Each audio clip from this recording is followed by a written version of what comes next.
Hi, Jake.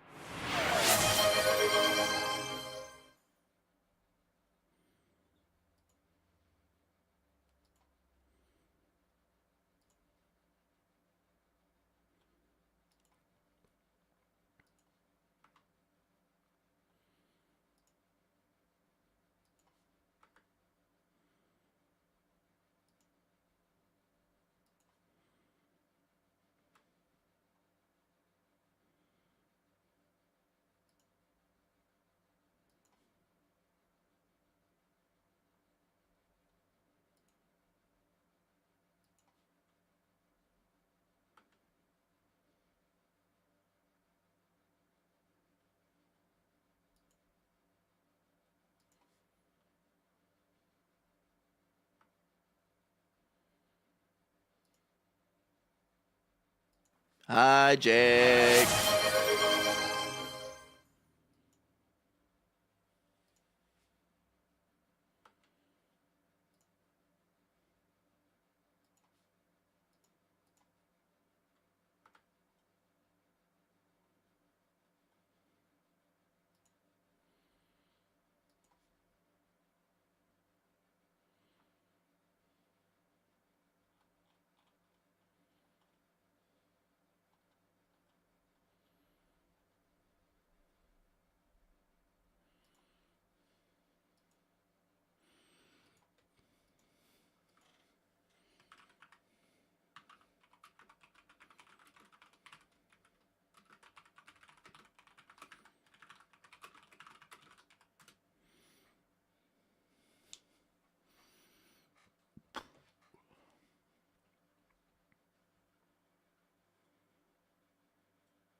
Hello. Hello. Happy heckin' Friday, guys. Good to see you on our totally first stream of the night. Totally first stream today. No other stream happened today whatsoever. Yay, Friday. Hello, Yellow Flash. Hello, Rahela. Hello, Puma. Hope you're all doing well. So, little bit of the business before we get rolling today. Hello. Yes. It's so good to be schmoving freely. But anyways, so quick note, as you guys see in the pinned post that we got here, I submitted our findings with the glitch that we've been running into ever since I switched encoders to the AMD one. I submitted all 3 clips. Oh, hi, IT Dragon. Welcome in. Welcome in. Hope you're doing well. I submitted that to the team at Meld Studio, and they're looking into it. So hopefully we'll be able to find a solution to the problem, or maybe just a reason why. And if that reason turns out to be it's just my hardware, then, well, luckily I've got money coming in soon and hopefully a raise in the next month or so. I know some of my hardware is coming up on its end of life. I went looking at the BIOS for my motherboard, my current motherboard, and the most recent update for it was August of 2025, and the link was 404 broken. So, so I think my motherboard's kind of reaching the end of its years, so to speak. Which, you know, it held on since 2019, so what can you do, right? Yeah, these things do happen. These things do happen. I'm just keeping you guys updated because, you know, I appreciate that everybody has been extremely patient and graceful about it, but at the same time, I do want to keep bringing you guys, like, a good stream quality. And good stream quality doesn't include the thing, you know, glitching and lagging. To be fair, a lot of manufacturers may go a couple years between BIOS if nothing comes up. True, but this one, I don't know. I kind of feel like my board's kind of like at the end of its age cycle because it's like right at the cusp, I would say. Yeah. Parts go EOL so quickly these days. Like, I'll give you an example is the CPU that I've got it in it right now is pretty much at the very end of its compatibility list. Like, the only thing it's like maybe three parts numbers off from being the very end of compatible CPUs. So I know I've got to upgrade it at the motherboard at some point because, yeah. Also, we can switch to something a little bit more chill. Yeah, typical life cycles. Typical life cycles. I mean, I know some of you like hearing, you know, angry screaming ladies, but we'll go chill vibes for now.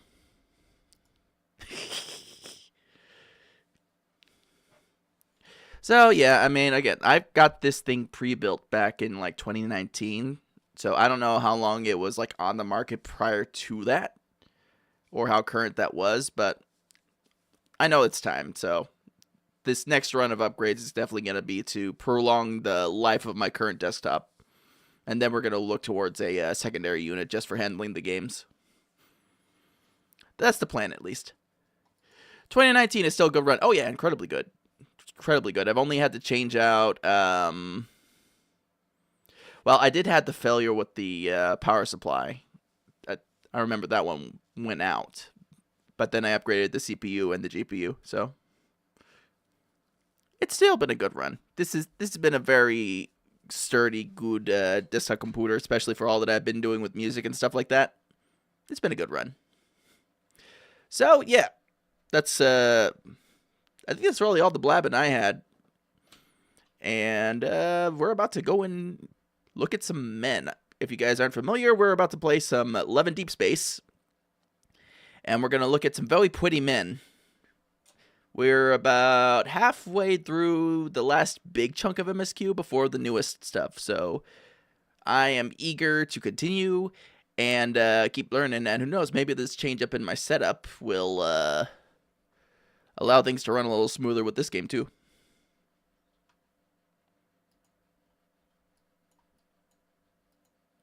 All right. Spotify, I have to throw you away now. Get out of here. Go, be free. Oh, it would probably help if my game capture was actually on in the vertical. Okay, cool. I think everything is on. Digital audio, let me make sure the audio for the bnuuy is on. There we go. There we go. All right. Hang on. We're going to do a quick sound check. And by a quick sound check, I mean we're going to bother Silas. Same time. Did you two plan that?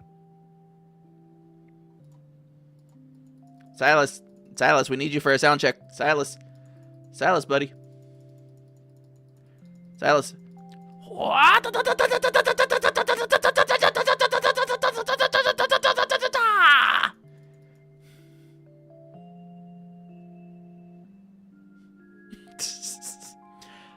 Were you guys able to hear that decently before I started being a goober? Here we go. You know, we'll sound check it this way.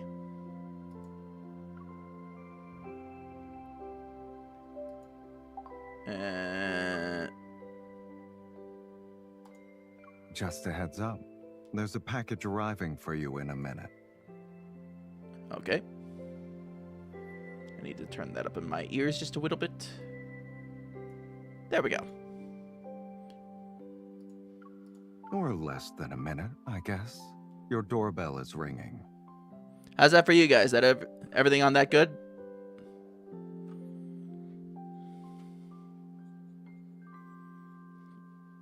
Yeah. Fantastico. Sorry, Silas, don't mean to hang up on you, but we got things to do.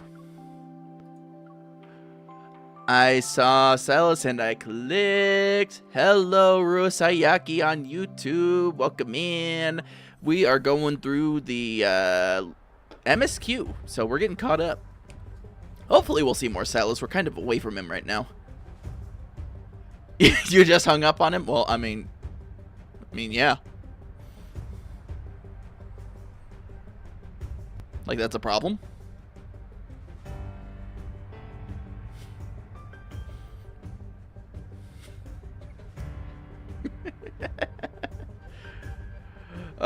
Are you on the Zane half? Yes, hellos. I am not sure. We are. Hang on. Sorry, Silas. We got a page away from you again. We're on all from deep space. So I'm not sure. It's been a minute. It's been a week. Now, before you say anything about me forgetting where I'm at within a week, yes, because I've slept since then. Okay, you are on the second half. The second half is all about Zane. Oh, okay. So what you're saying is I should ping Dahlia when I'm on that part. Got it.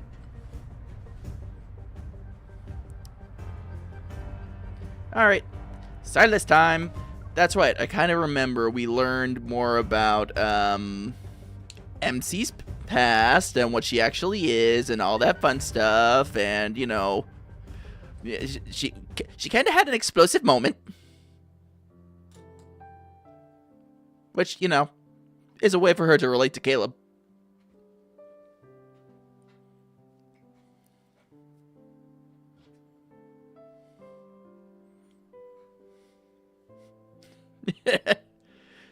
Just a little bit. Yeah.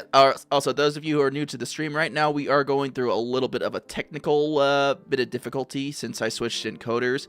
If you guys see it glitching and lagging, I have no control over that. I got the good team of devs over at Meld Studio looking into why it's doing that from my computer. But for right now, it's I I've done about all I can do. So if we run into that, that's just a fair warning to you guys. Yeah, I know. I'm just saying. I don't want people freaking out like, oh, what's gonna happen to the stream? It's an ongoing thing, and so we're working on solving it.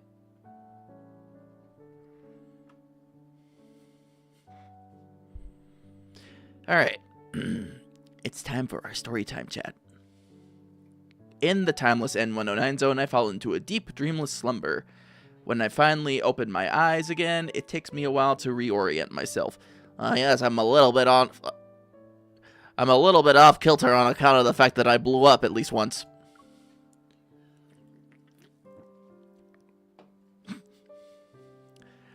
I stare at the intricate patterns on the ceiling for a long time before a single fact slowly dawns on me. I'm alive. Huh. How'd that work out? As if a switch had been flipped, I finally become aware of my surroundings. Outside, the distant roar of gunfire and artillery resound while music plays nearby. You know, just another day in the N109 zone. Didn't the Zoyan hunt end? Oh, look, it's our best boy, Mephi. Mephisto, what are you? I sit up and look around. Mephisto is perched on the bedside table. He bobs his head under Silas's finger like a chick pecking at grain. What the? Oh.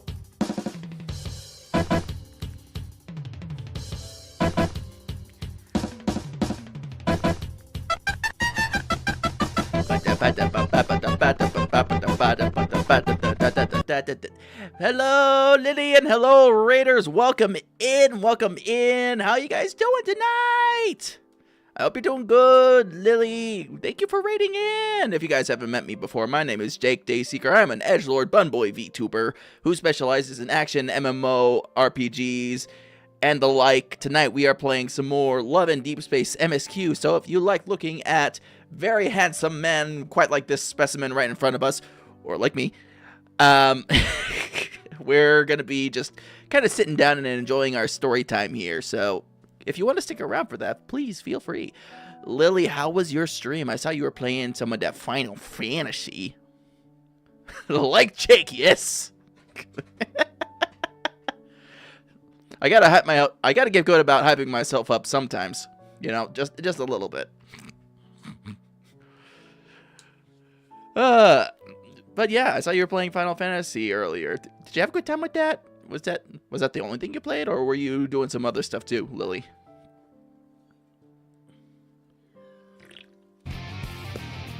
Up.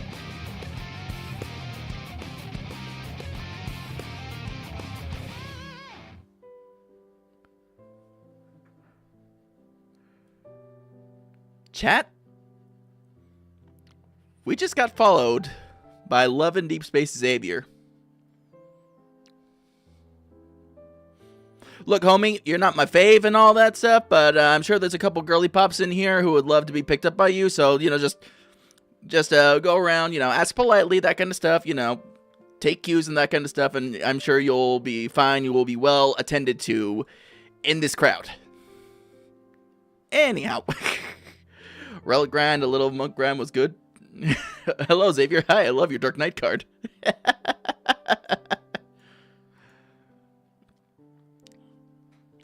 Alright, but thank you for the follow, Love and Deep Space Xavier. Ayo. But, up.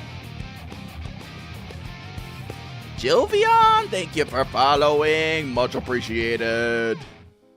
Much appreciated. I think Jilvion saw Xavier step in here and decided, like, yeah, I'm going after that.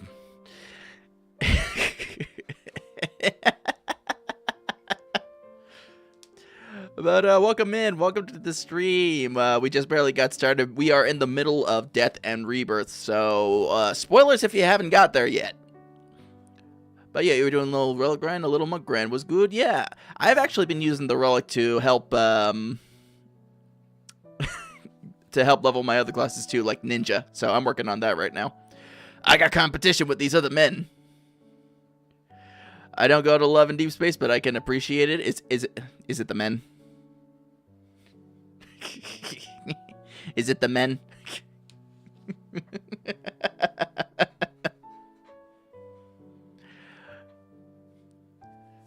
Listen, Xavier, there's plenty of people who like you. Like, I know a few of my friends in the server I'm a part of who are big fans of you, dude. So you don't gotta worry about much.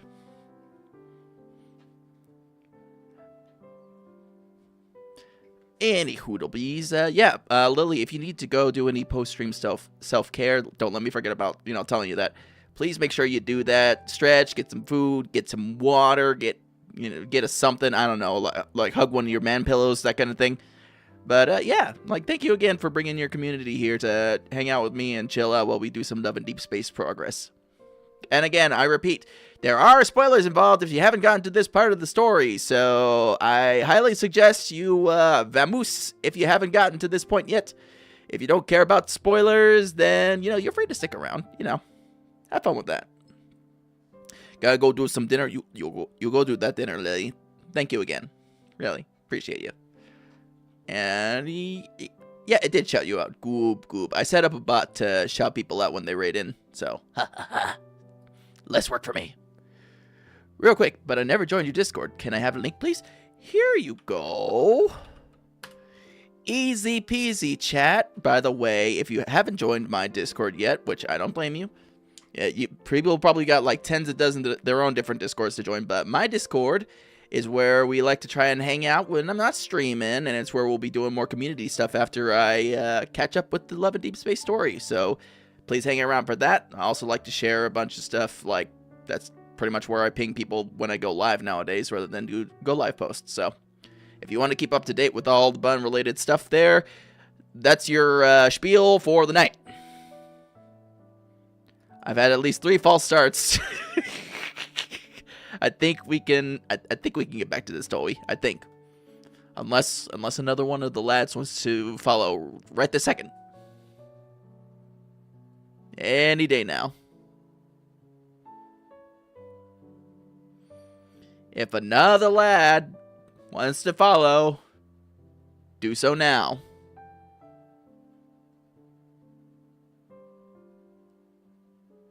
Okay, I think we're good.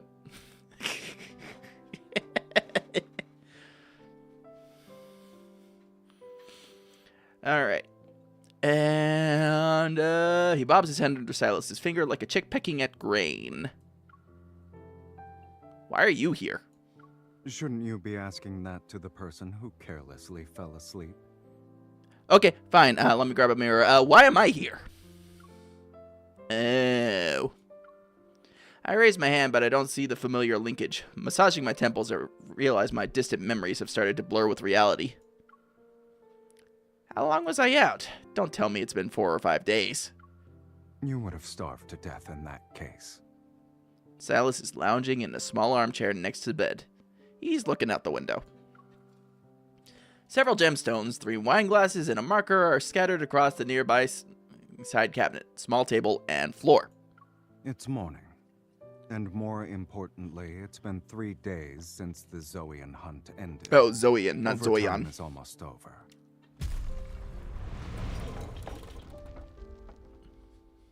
Well, goddamn. A terrifying explosion resounds in the distance. Seconds later, the windows rattle from the shockwave. The arena is in ruins. Why would anyone still fight to be its owner? For certain people, that place still has important stuff. And with Dmitri out of the way, their battle will be more ruthless. That's right. We did kind of kerpoof Dmitri. Silas's gaze is still focused on what is happening outside, his hair swaying because of the shockwaves. He maintains an aloof attitude. Good riddance, right? Alright. Silas girlies, this is your time. Curious about what he's looking at, I get out of bed and approach the window, but I can't even make it there before settling into the small armchair. I nudge Silas so he can make room. Get out of the way. What's going on? My whole body feels weak. It's like I've been thrown into space and had to orbit Earth 3 times. You didn't hit me while I was asleep, right? Between the two of us, you'd be the one to do that. Yeah, to be fair, MC does kinda strike me as the one to be the bed hog. Did I hit you while I was sleeping? Silas holds up 2 fingers and glances at my right hand. Twice. I had no idea. I was dreaming the entire time. Maybe I got too excited. Silas finally turns to face me. He gently takes my wrist and gives it a light shake. Shake, shake, shake. Remember, a good strong handshake is a good impression. Are you well rested now? More or less. Let's go then.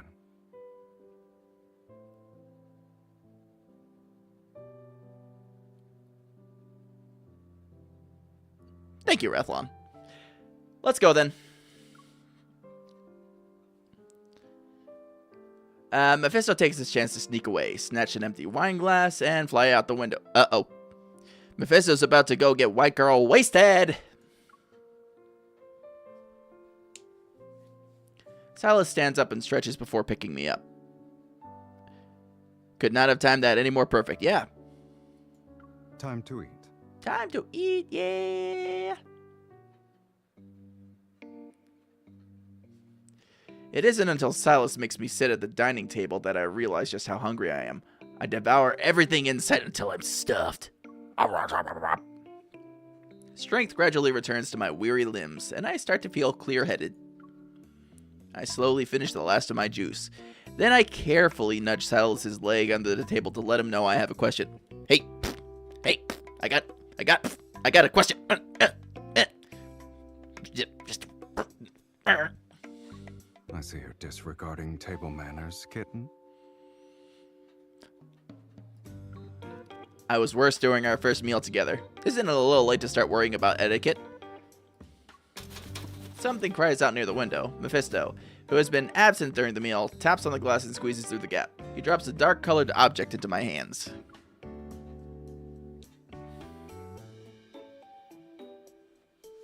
What's this? A flash drive? A biometric key from the Gaia Research Center. I tighten my grip on it. Then what are those people really fighting over? Silas pauses as he holds his drink. It's as if he's unsure about how to respond. We'll talk when you're more sober.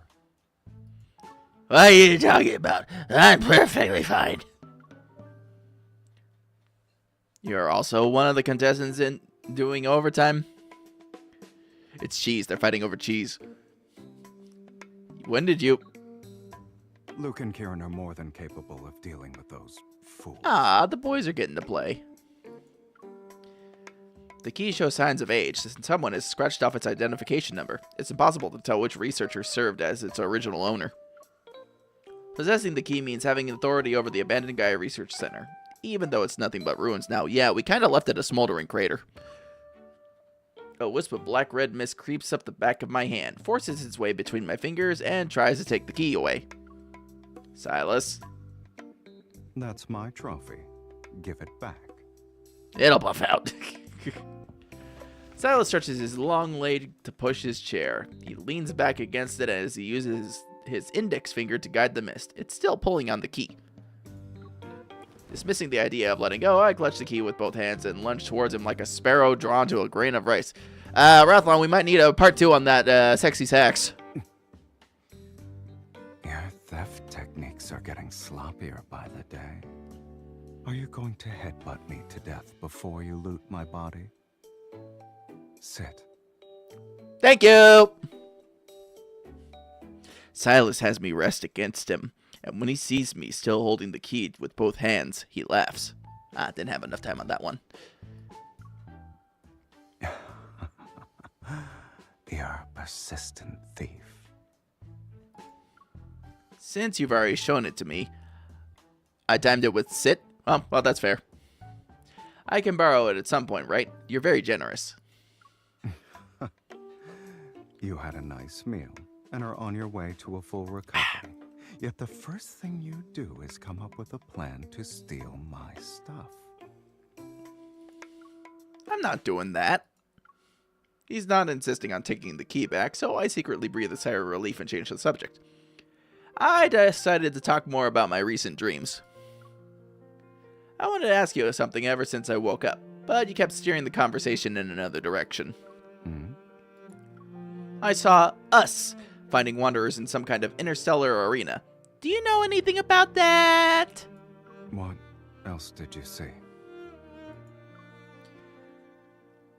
My gaze drifts from my hand to the shoulder, then to the light, reflected from the wine, dancing on the wall. I continue in a softer voice. We fought countless wanderers and monsters that looked like modified humans. Then we were the only ones left in the arena. The crowd went wild and screamed for us to fight each other to the death. It doesn't matter where you are in the cosmos. Every gladiatorial dictate arena created by intelligent life abides by the same rule. There can only be one victor, so... Either I kill you, or you kill me. And that's how it usually goes in his cards. The myth cards, anyway. Well, except for the most recent vampire one. I think they both died in that one.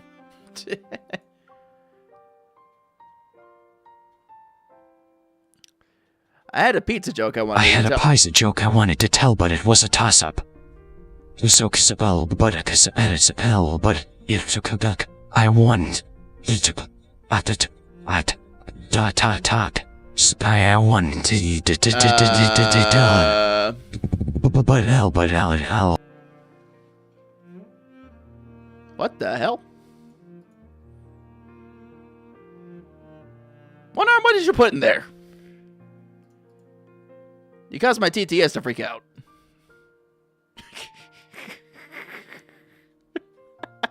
How you doing, bud? Yeah, I don't know what was going on with that. I think the joke broke it. It's your TTS, ain't my fault. I guess. Wait, this is the Shadow TTS, yeah? Yes, it is. It is the Shadow TTS voice. I know, Rayla, we're hang on, we're trying to figure out what the hell just happened with the TTS. Alright. Well, if we need to pet him face, then we're going to pet him face as appropriately. Got your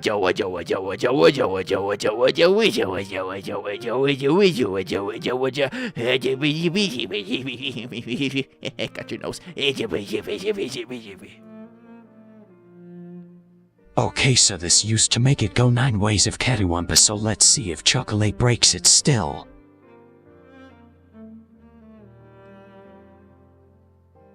Okay. Looks like chocolate doesn't break it. Okay, good.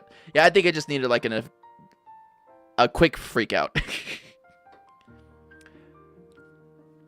Alright, I sit up straight and touch the corner of his eye. I'm searching for that hidden color in his right eye. But when we faced each other, you didn't attack. Instead, you took my hand and asked if I wanted to escape together. That nebula was more chaotic than an abyss. I didn't see how it ended. Did we manage to escape?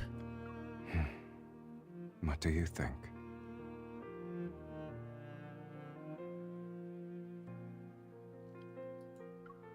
He brings his empty wine glass closer and presses its cool surface against my forehead. Bonk. If we hadn't, then who exactly are you looking at right now? We're pretty special, huh? Speaking of which, you never doubted yourself, or worried about my capabilities for that matter. Well, I mean, Silas, you have readily proven your capabilities over and over again since we met. More or less. Have you ever considered that me landing in the... Can you imagine an 8-year-old gladiator? Coincidence? God. You... Raela, thanks for reminding me that they were like that young when it happened, too. Good grief. Good grief. It's because of the guy at Research Center? Silas remains nonchalant. When in all actuality, Chad, he chalants a lot. He is definitely full of chalant. I found some documents in the corridor of the old facility. The Unicorn research team, or rather, the Gaia Research Center as a whole, was attempting to establish contact with deep space. The Unicorn researchers wanted to recreate a powerful cosmic energy source, which exists within me as an Aether core. Do you believe what Dmitri said? I believe him. I don't believe him. Not all of it. Choices, chat. Choices.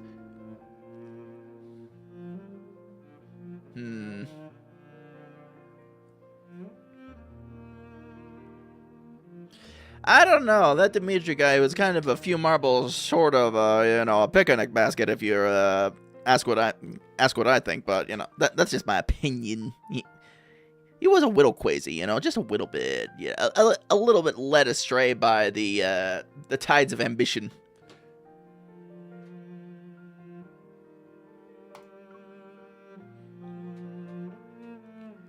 Not all of it, but I don't have a testimony from anyone who knows more than him. Okay. Strip away the outlandish claims, and his message is actually quite simple. I possess destructive power. Trying to keep my thoughts from dwelling on Dimitri's fanatical declarations, I turn Silas's glass in my hands. Something weird happened in the collision chamber. I was about to lose consciousness. This planet, the starry sea above us, and the depths of deep space that are invisible to the naked eye. They all seem to have some kind of force that resonates with me. Were those things Aether cores or something else? Now when I think about the deep space tunnel in the sky, I feel like I've gained an understanding that goes beyond what's currently known about it.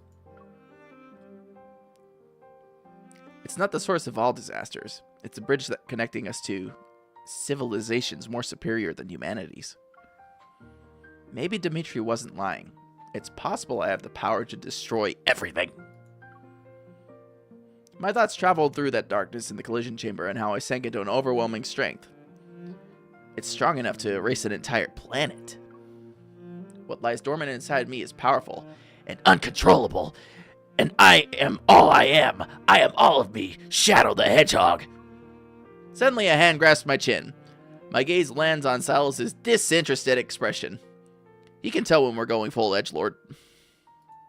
When I pulled you out of the giant glass tank, you looked like you were in so much pain that you wanted to die. If it really hurts, then stop. Don't force yourself. But, how else will I have my edgelord, dramatic melancholy?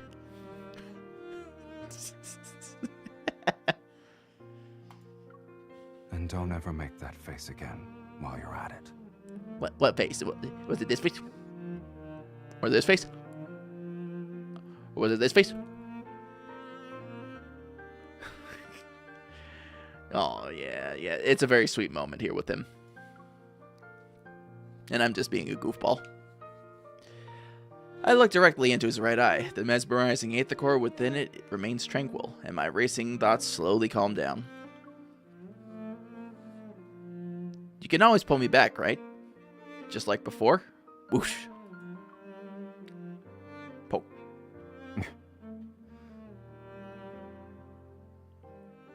Are you mad? I didn't do anything.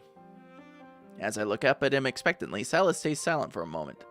Then he appears interested. Grabbing my hand, he leads me outside. No, but you slept for too long. I'm bored. So, where are you dragging me off to? Do you want to have some fun? I'll help you get used to wielding devastating power. That way you'll be a bomb who doesn't always think about self-destruction. No, he's looking out for us. Yeah, to be fair, MC does have a little bit of self-destructive tendencies. We enter a familiar, dimly lit room. Silas helps me into the egg-shaped gaming pod. He puts the hologram helmet over my head. As the pod slowly closes, my body tenses. Silas taps on the glass. Although I can't hear anything outside, I read his lips. Now come. Conquer everything. Cope with the trauma with video games. That's right. That's my #1 cope strategy besides music. Starting with me. Oh, chat. Apparently he wants to be conquered. Ayo.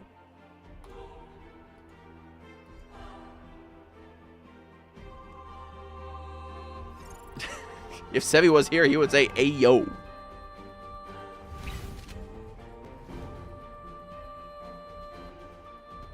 All right, pursuit.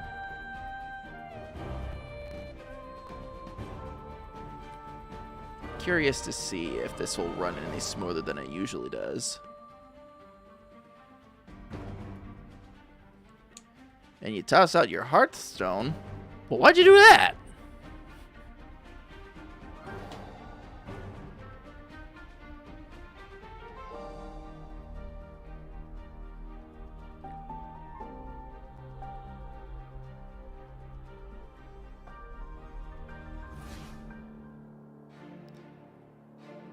Alright, time to go beat up stuff. I say, as I'm not actually controlling the game. Are you prepared to keep up with me? You're the one who should be keeping. Take this. It's time to serve the main course. There's plenty to go Game, around. please behave. You won't escape. It's your turn. Okay, if you say so. This is only the beginning. There's more than enough to get our fill. Be careful. Don't let it hit you. Silas, He says as he gets It bonked. can't escape. I'm glad you got You're it back, too dude. close. That's take this. It's time to serve the main course. There's plenty to go around. We're halfway there. I think the game is lagging everything. More for us to be done. Don't rush in carelessly. Honestly... Are you saying like the whole stream? This is only the beginning. There's more than enough to get our fill. Take this. It's time to serve the main course. There's plenty to go around. It's your turn. Okay, if you say so. Bring it on. It's time for an energy storm. Even my model was frozen at points? Okay, yeah, that's... Level everything to the ground.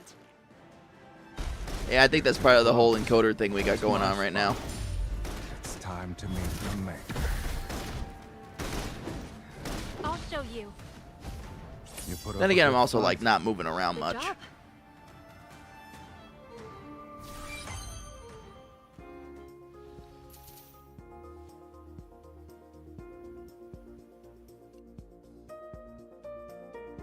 Hi, G-Pace. G-Pache. Welcome in, welcome in. What's up?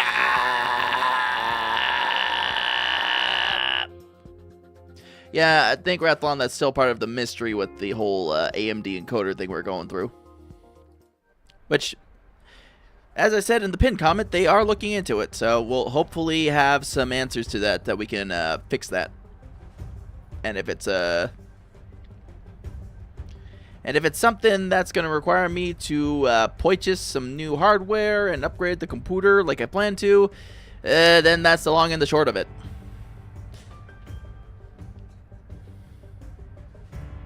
Could also be that the emulator needs a major look over. Well, yeah, the emulator, honestly, like we get on this soapbox at least once every stream. Yeah, Infold actually needs to pony up the money and actually make a proper Love and Deep Space client, because running at the emulator this way, it's, yeah, everybody says it's not ideal.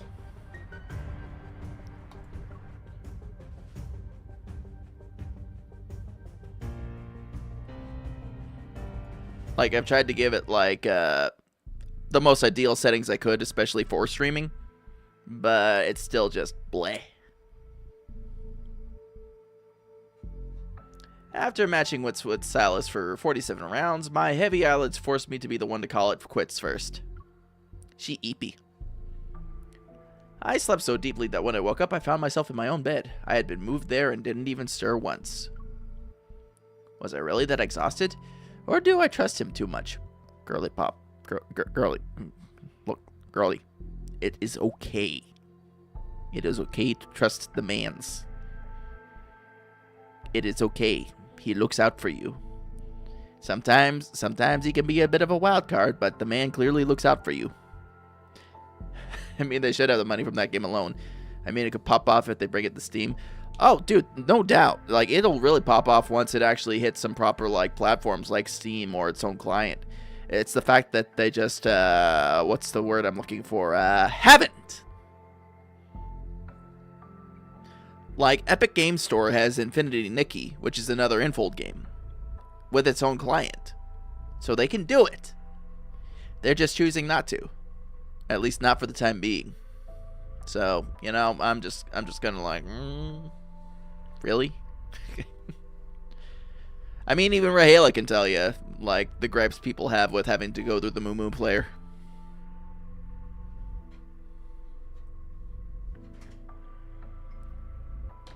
Excuse me. That was fresh.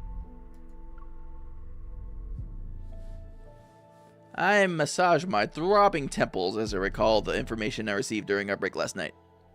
Wait, what can I tell him? Oh, about, you know, using Moo Player and how Infold should get off its ass and actually make a proper client for Love and Deep Space.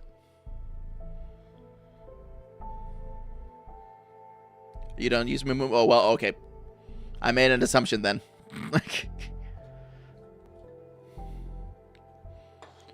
I thought that was the common theme amongst everybody playing in the server. Never mind.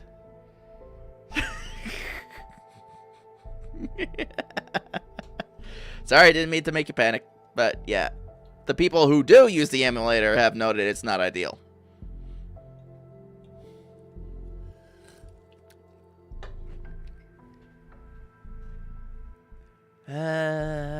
Information received during our break last night. Silas's curiosity was piqued by these mysterious antimatter weapons, and he decided to investigate their origin. Luke and Kieran were equally thrilled. They rubbed their hands together as if to say, "We finally have something fun to do!" Given the usual efficacy of Anakinus' leader, that mysterious hunter will soon cross paths with an odd little group consisting of a boss man, 2 troublemakers, and their crow. As for the key found within the ruins of the Gaia Research Center, will it unlock the secrets of a hidden past or take me down another path that leads into an unknowable future? Either way, it's what I have to investigate next. I look around the room to find every curtain has been drawn shut with great precision. Not even the smallest sliver of light can get in. My place got turned into a cave, basically, and only he'd do that. I walk to the window, and as soon as I pull back the curtains, blinding light floods my vision. Ah, the sun! As far as the eye can see, a cold radiance has engulfed the city. A blanket of snow covers every building. It's snowing in Lincoln?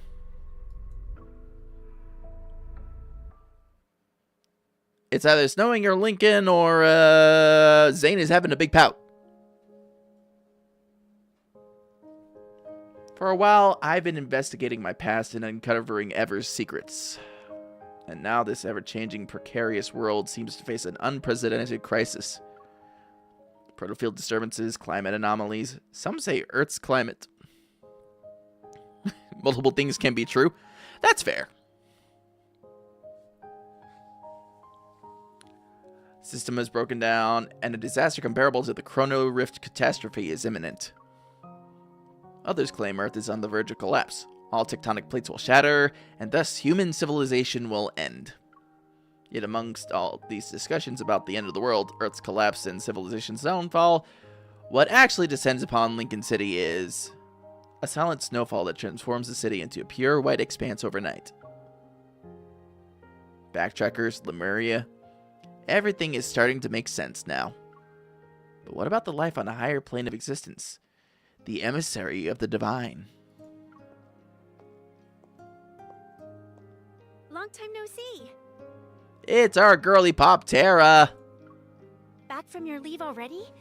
Captain Jenna said you had some personal matters to take care of. Is everything okay?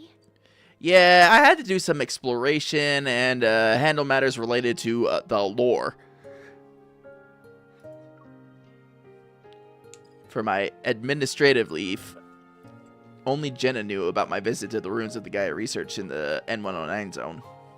After hesitating for a moment, I shake my head and smoothly change the subject. I'm fine.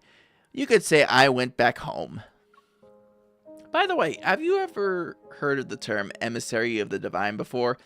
It's supposedly connected to civilizations on a higher plane of existence.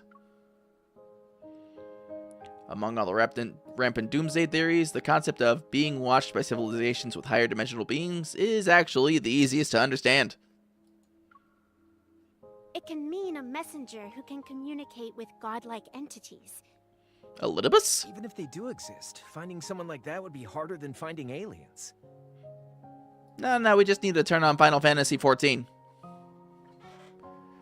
The sound of typing behind me suddenly stops. When I raise my head, I see Nero has come over to join the discussion. Nero Tolskeva? Those higher dimensional life forms aren't saying anything? Well, even an emissary might not know they're one. I've also heard that the next mass extinction might be just around the corner. Said as casually as your coffee order, Tara. Goddamn. Now we get the Zane girlies. Yep. Nero silently rubs the area between his eyebrows. He's unconvinced. Isn't that just propaganda spread by prototists to push for the development of protocore technology? Prototists. Harder than fighting aliens. Stares at Silas and Xavier. Yeah, I know. Like it's very difficult, you know. Like those aliens are really good at hiding themselves for some reason. Hi, Lindsay. Not necessarily. In this vast, endless universe, who knows how many civilizations are locked in battle? Our Earth might be the only surviving blue dot among them all. That's a scary thought. Amidst the ongoing discussion, my thoughts begin to wander. Maybe Ever thinks our civilization is already approaching the limits of biological evolution. Pursuing the transcendence of evolution to counter this supposed crisis, that must be their true objective. As a side note, there were strange omens before the 2034 Chrono Rift catastrophe. A polar night was present for 3 consecutive days. While conversing, everyone unconsciously turns to look at the heavy snow outside. It falls as if descending from the cosmos itself. Regardless of whether Earth falls apart or the world ends, as long as the subway runs and wanderers exist. We need to fulfill our duties as hunters and protect this city. Good pep talk, Tara. It really roused the room. Yeah, going places, that one.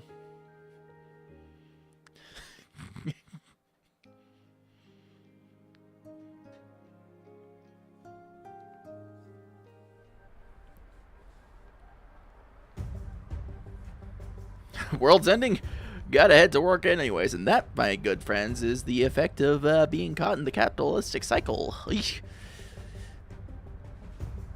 When we are together.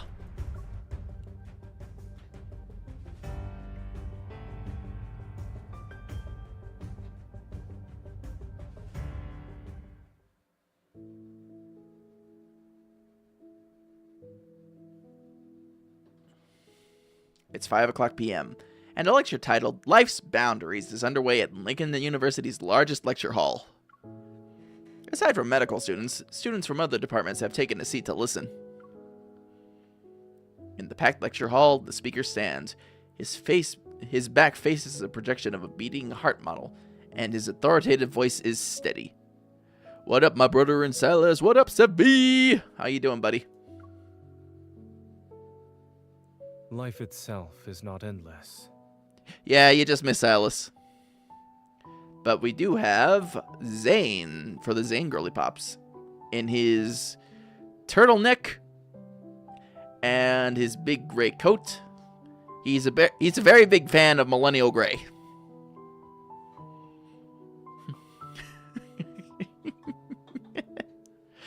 Also, Sev, per the well, duh, it's very utilitarian. Yes, it is. Just giving you a little bit of a heads up here. In my pinned comment, at least it should be showing that I did submit our findings to the folks over at Meld Studio, so they should be helping us figure out what the heck's going on with that glitch.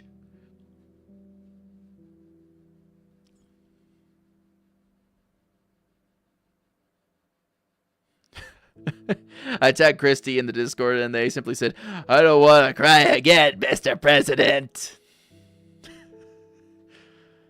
Oh, poor Christy. That's valid, though. That's valid. Yeah, it's very fair. It's very fair to her.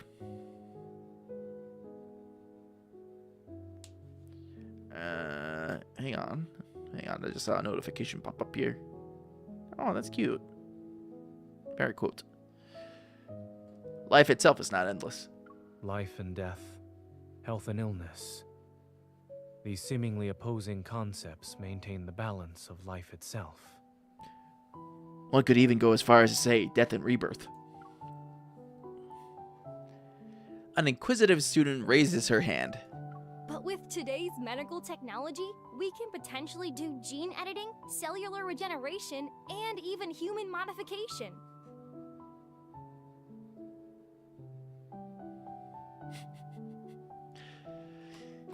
If immortality becomes achievable, why should we still accept death as the end of life?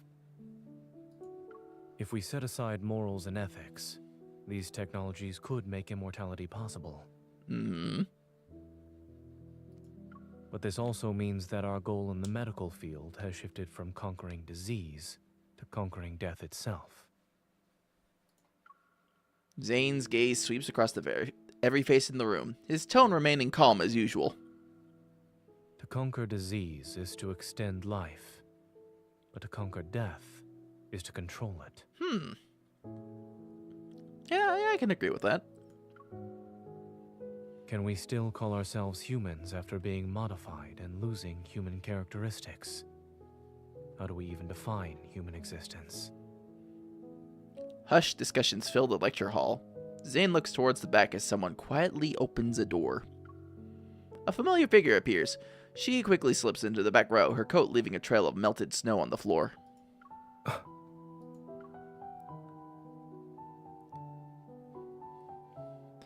He quickly shifts his gaze and continues with his previous point. "Sorry I'm late, I just came here from Girly Pop Economics." Life can be extended, but the cycle of life and death should not be controlled.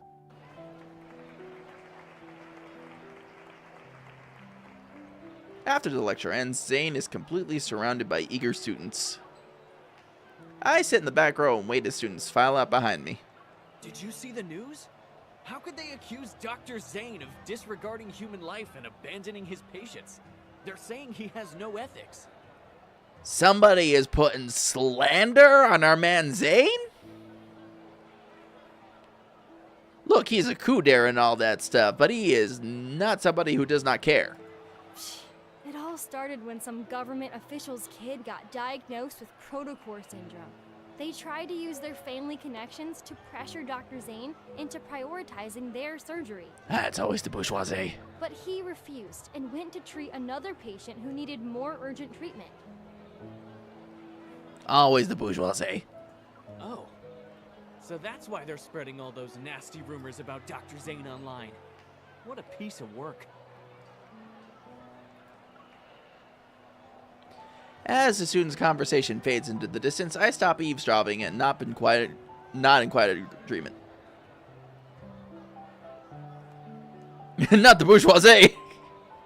I mean, dating a patient is kind of sketch in terms of ethics, but I don't know. We get a free pass on account of the fact that we're main character Chan. Consequences? What are those? The birds work for the bourgeoisie!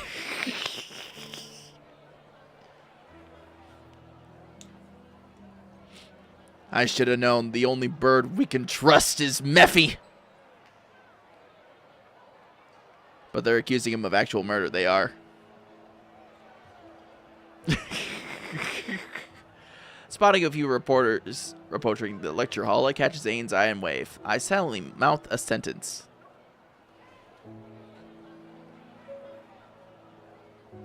Come here, Dr. Zane. Zane glances in my direction, nods, and makes his way through the crowd of students. That will be all for today. Someone is waiting for me.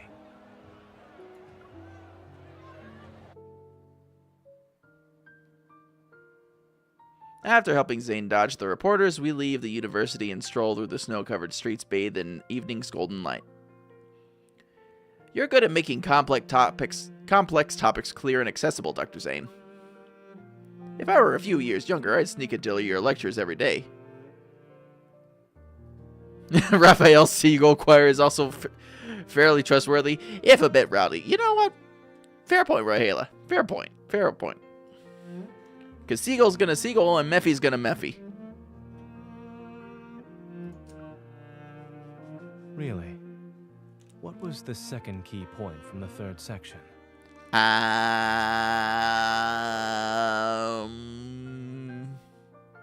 Is there a due date on that? Because I kind of need time to, you know, cite my sources. Eto blé.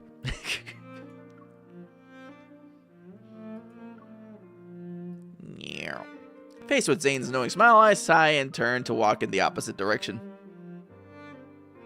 I think Xavier also has a little bird that likes to visit him. I mean, we had Xavier here in chat a bit earlier. Hey, Xavier, do you have a bird? Where are you going? That birdie is named Puffball. Aww. I need to find a time machine so I can hear your brilliant lecture from start to finish. 3, 2, before I can finish my silent countdown, he grabs my hand. Come back. Alright, Zane girlies, here's your meal. I only saw you arrive near the end of the lecture. The time machine must have not been invented yet.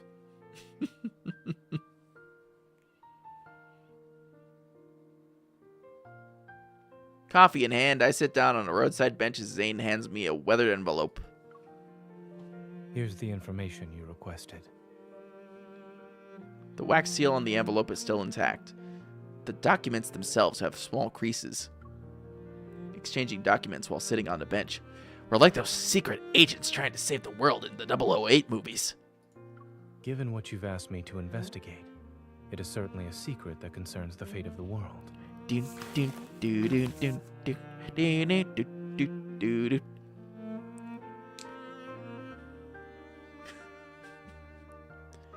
I vaguely remember Zane mentioning Dr. Noah's Arctic expedition research, which might be connected. Oh, crap. We got ads starting here pretty soon. If you haven't been here before, chat, we do run ads for 3 minutes, only once an hour. So that gives us maximum time to hang out, play, chill, vibe, whatever. So when those ads kick in, please feel free to take the moment and stretch, get a snack, get some water, do whatever you got to do. And then we will be back shortly after those ads are through. We appreciate everybody who does hang out through the ads, or especially those of you that do subscribe, because you guys get the benefit of not only not seeing ads, but also get some really pretty nice emotes with that too, with more that we'll eventually be getting. So, just saying.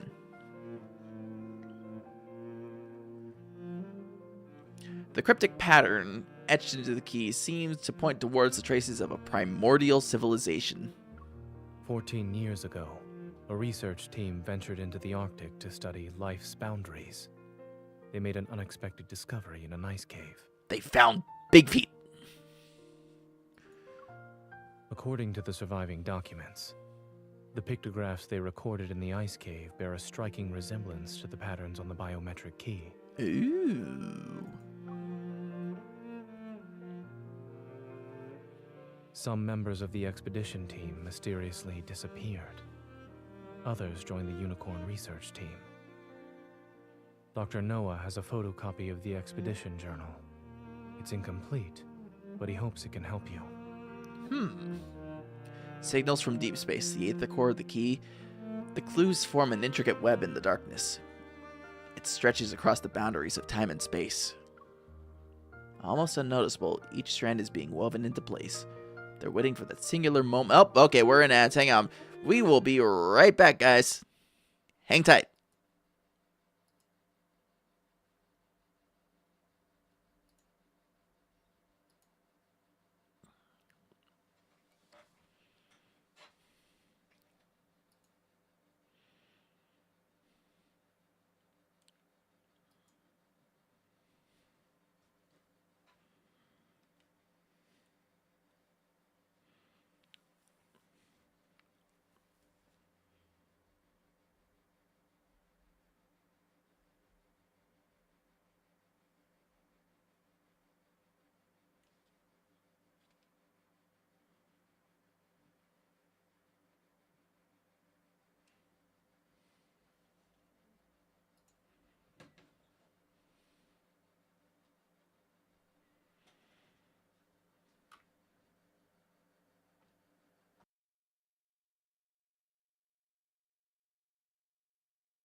Alright, we back.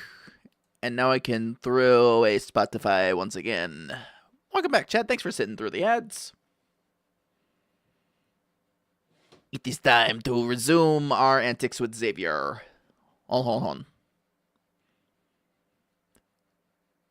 A moment when everything is taut. Please thank Dr. Noah for me. How is he doing? What about Pi and the others? He and the animals are doing well. You remembered to ask about the animals, but have you forgotten something? Did you mean to say Xavier? I might have completely goofed that. Maybe I had Xavier on the brain because they showed up in chat earlier. Zane!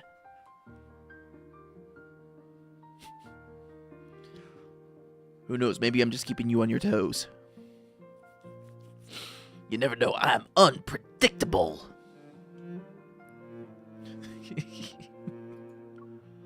Huh? It dawns on me. Do you need special attention too?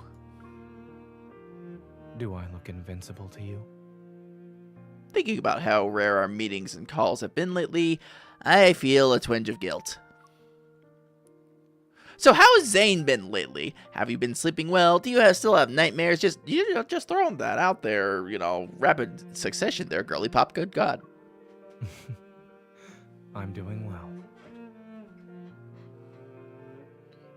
At least he rolls with it.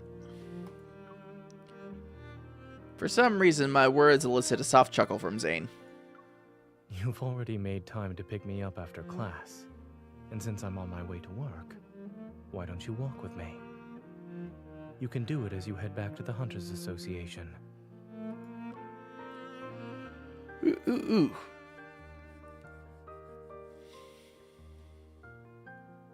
Traffic is at a standstill, and bring that back here. During the evening rush hours. Fortunately, Axo Hospital and the Hunt Association are within walking distance, so we decided to continue on foot. Snowflakes dance through the streets as intersections traffic light turns red. The flow of vehicles stops. Pedestrians pause on the sidewalk, their heads tilted upwards as they wait. They watch the massive holographic display flicker above the intersection. Ever has officially launched the Fountain of Atay initiative. The Fountain of Atay, that's right, big plot point. In addition, we urge all citizens to stay safe while traveling. If there's an emergency, please seek immediate assistance from the evil police or deep space hunters. Something happened at Azure Square in Imperial Ring Park. They're saying the Alterum appeared or something. No wonder the news keeps telling us to be careful lately. Having wanderers around was bad enough. Now we have to deal with the Alterum too. The Alterum? With one disaster after another in this godforsaken world, maybe it should just end already. I can't help but stifle a laugh. As the light turns green, traffic and pedestrians start moving again. And for our final story, a medical controversy surrounding protocore syndrome has drawn widespread public attention. Are doctors healing or killing? And the future of protocore syndrome. These sensational headlines drift past my ears in quick succession. Despite being at the center of this media storm, Zane doesn't even glance at the screen. Blah, blah, blah. Blah, blah, blah, blah. The news keeps using that same stone-faced picture of you from Axo Hospital's website. It's basically decades old at this point. What? Are you tired of looking at it? I don't think the Zane girly pops could ever get tired of looking at your face. I was just thinking, if Dr. Zane had smiled even once, 1 pixel's worth in that photo, then maybe these rumors wouldn't have gotten far. Zane tilts his head. As if he's playing along, he shows the tiniest hint of a smile. But no matter what challenges or criticism you face, nothing seems to shake your decisions or judgment. What about you? Although you're not saying anything, I can tell something is on your mind. Yeah, I basically learned I'm what we call a world-ending threat. Just a little bit. If it's a long story, well, This path might be short, but we can always turn around and walk some more. Nothing ever escapes his notice, huh? After hesitating for a moment, I tell him about what happened to me in the N109 zone. Those monsters and that cosmic void in the sky, it's all because of you. You are this world's calamity. We should have destroyed you years ago.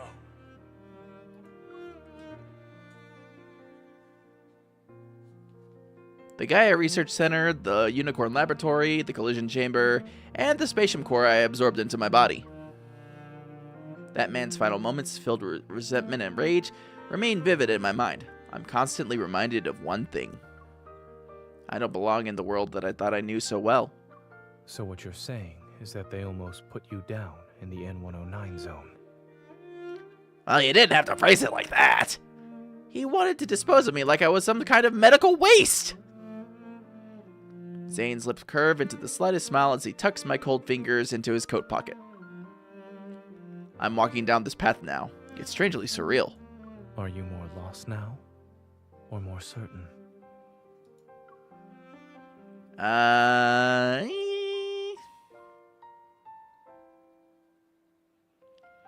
More certain we're gonna find answers. I'm more certain. At least now I know who I am. Shadow the Hedgehog! And why he ever wants to use me. From now on, I'll have a better idea of what I'm hoping to achieve in my search for the Aether Core. Yes, I believe you. What if I end up destroying this world one day? Give me a heads up before you do. I'll make sure to use up all my vacation days first. Ha!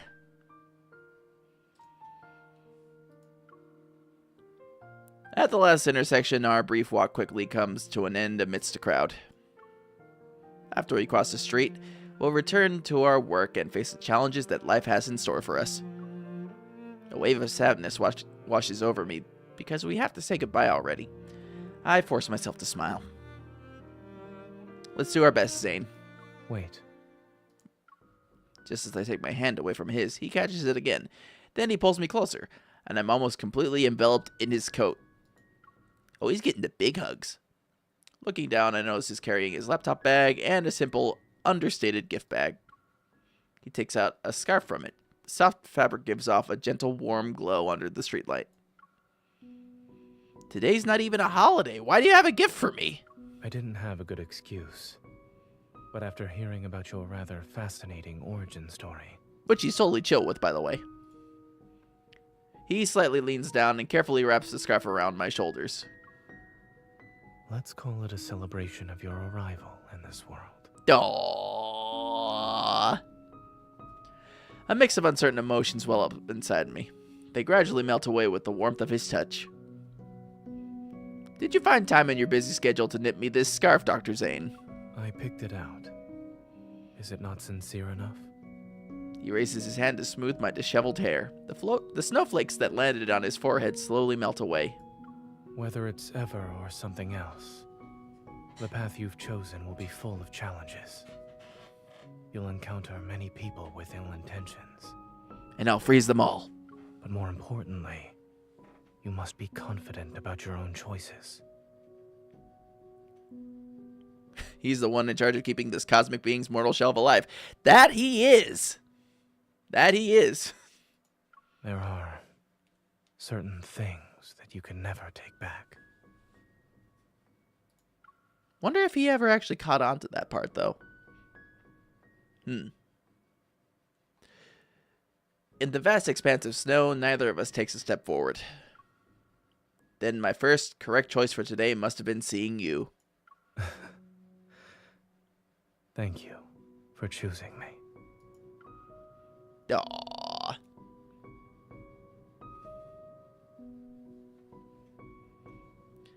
With 10 seconds left on the green light, he waves goodbye with his back turned before walking into the snowy, dusky blue twilight. I watch his figure disappear into the distance before tightening my grip on the documents that stick out like a sore thumb. Looking around the bustling intersection, I'm surrounded by a constant flood of noise and information. It seems every sound and flash of a screen pushes people towards their next split-second decision. With this key, I might finally unlock the secrets from 14 years ago. They all involve the Aether Core, or rather, my own secret. I take a deep breath and turn towards the street that will lead me to the association.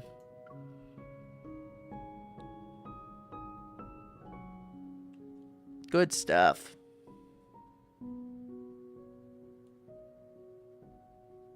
Very good stuff.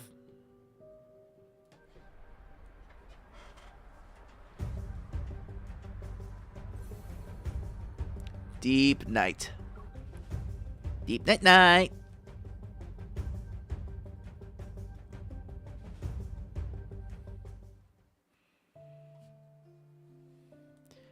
Heavy snow falls steadily as darkness settles earlier than usual. Standing tall in the heart of the city, Axo Hospital remains brightly lit as always. Are doctors healing or killing? Exposing the dark truth behind Axo Hospital's division of cardiac surgery?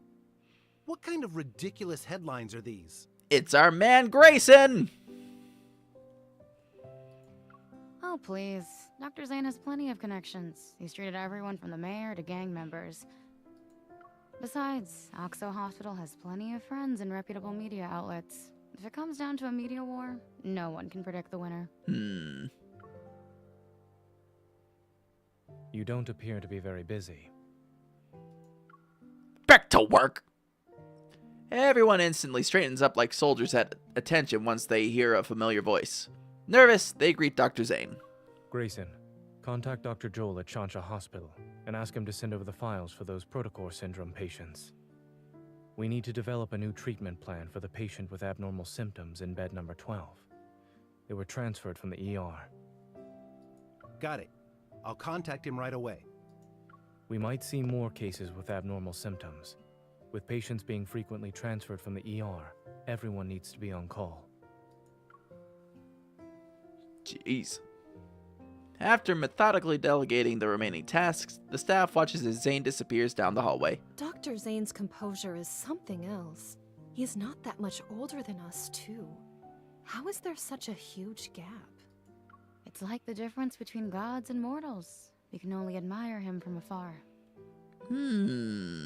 Gods and mortals. Divine emissary.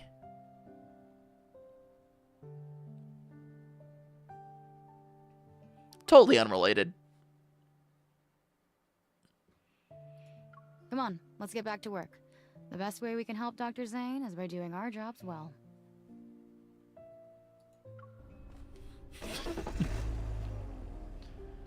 Totally unrelated. Cass?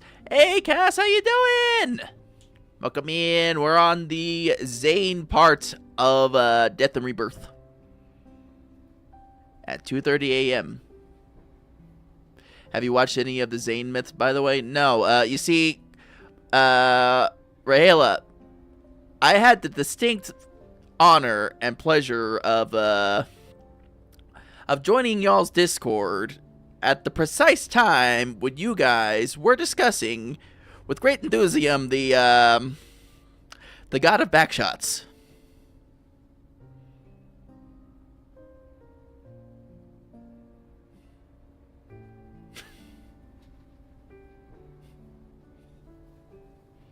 So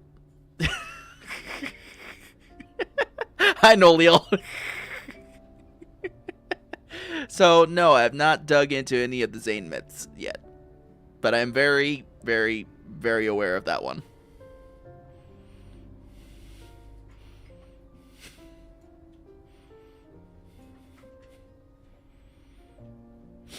We haven't done a watch along for that myth yet.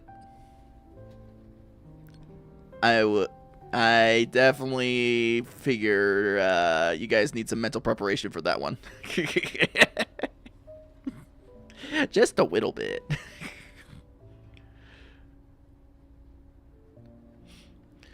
We have done his first one, though? Ah, okay. Okie dokie.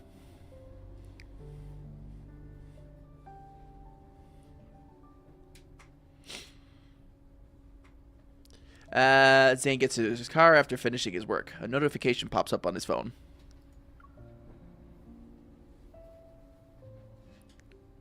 The hospital's director approved his application for the medical research project. His phone rings. Zane glances at the screen. It's Dr. Noah. A little mental preparation. Yeah. Just, I mean, clearly the story involving the god of backshots and the sex altar requires a lot of, mental preparation.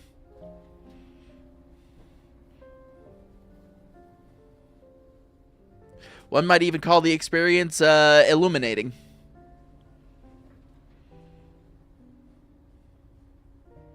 Lurv and derp space. Hey, Thunderbird. It's Dr. Noah.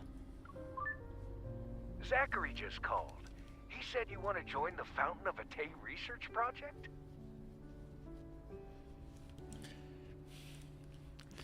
Hey, I'm right. It's not my fault that you guys were discussing it at length and talking about how the lights are an indicator for something.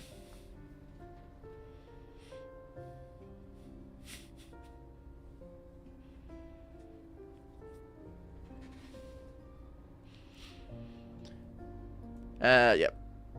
Yes.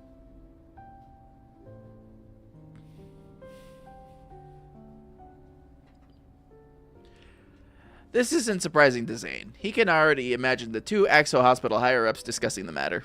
Thank you for convincing the director, Dr. Noah. When are you leaving? Tomorrow. You decided to do this after returning from Mount Eternal? Silence fills the air in response, but the answer is already clear. You make decisions surprisingly fast whenever it involves that incident.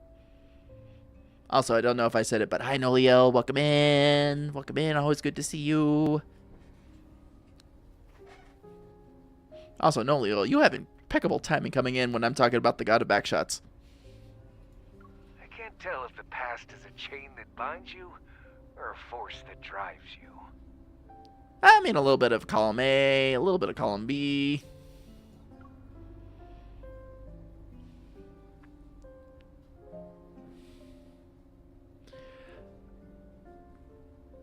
You did, lol. Okay, good. Good. I want to make sure, No, I don't like people feeling ignored or anything like that.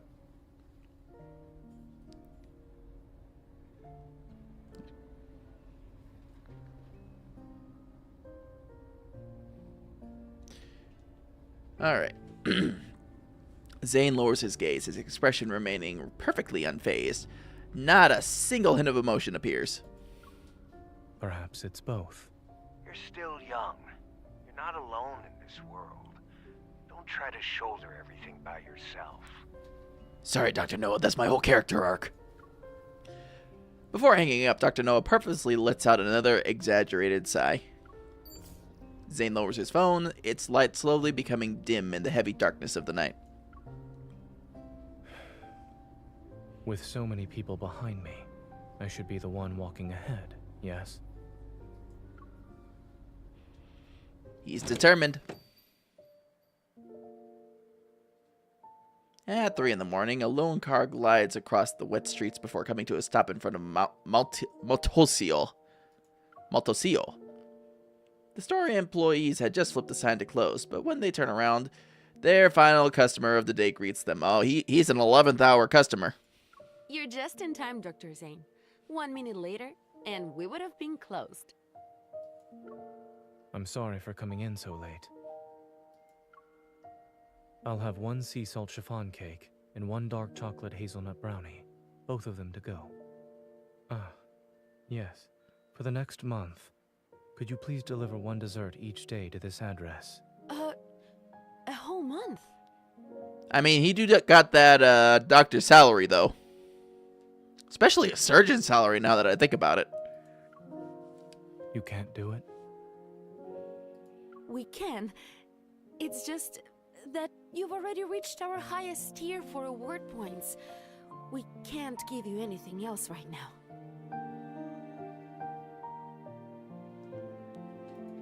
you going on another trip, Dr. Zane? Oh yeah. Zane nods. Please deliver the new menu items when they become available.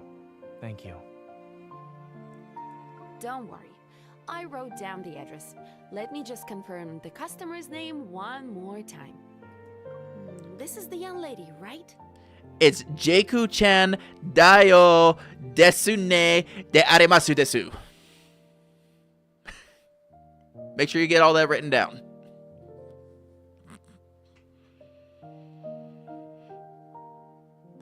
He's also the head hurt surgeon, so big bucks there. Yeah, he's got cash to burn.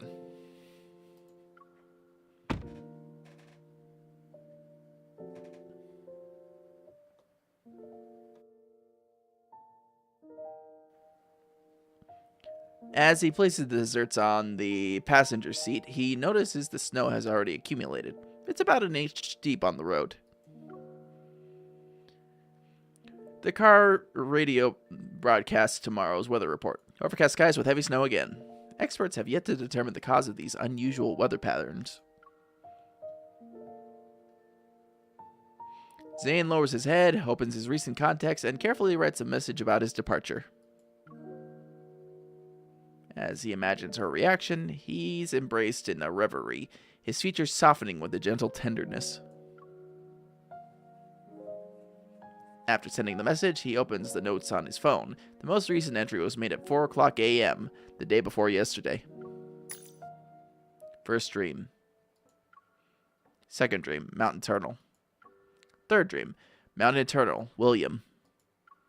Fourth dream, chocolate, potted jasmine, gravestone, monster. 14th dream, too fragmented. I can't remember anything clearly. Ever since he returned from Chansha City, these nightmares have appeared more frequently. It's as if fate is sending him omens. Trying to ease the dull ache of fatigue, Zane massages his temples. He turns off his phone, tosses it onto the seat, and grips the steering wheel.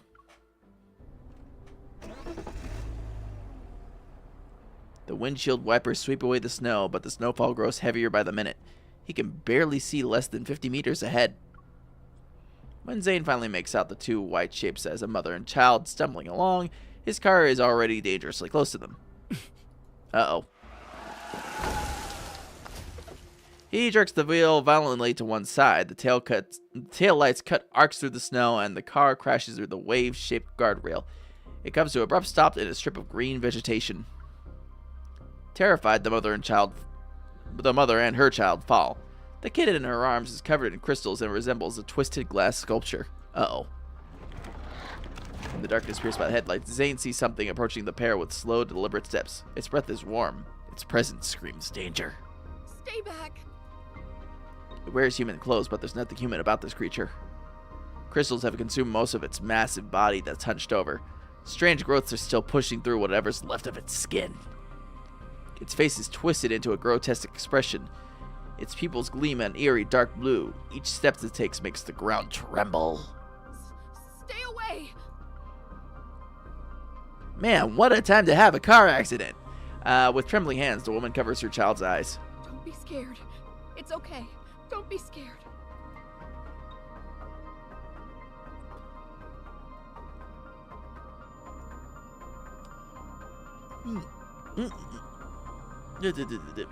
Inside the car, Zane's nerves suddenly tense as the ringing in his ears, which had subdued, violently returns. Sharp spikes grow from the ice materializing in his hand. Zane raises his arm and aims the icy thorns at the monster. The colors of the night suddenly encroach into this power. It's like death itself is what? I was reading that! As the monster raises its hand towards the mother and child, a cold gleam suddenly cuts through the air and pierces its chest. Hang on. Death itself is waking up from a dream. Okay. Game's very rude about its pacing.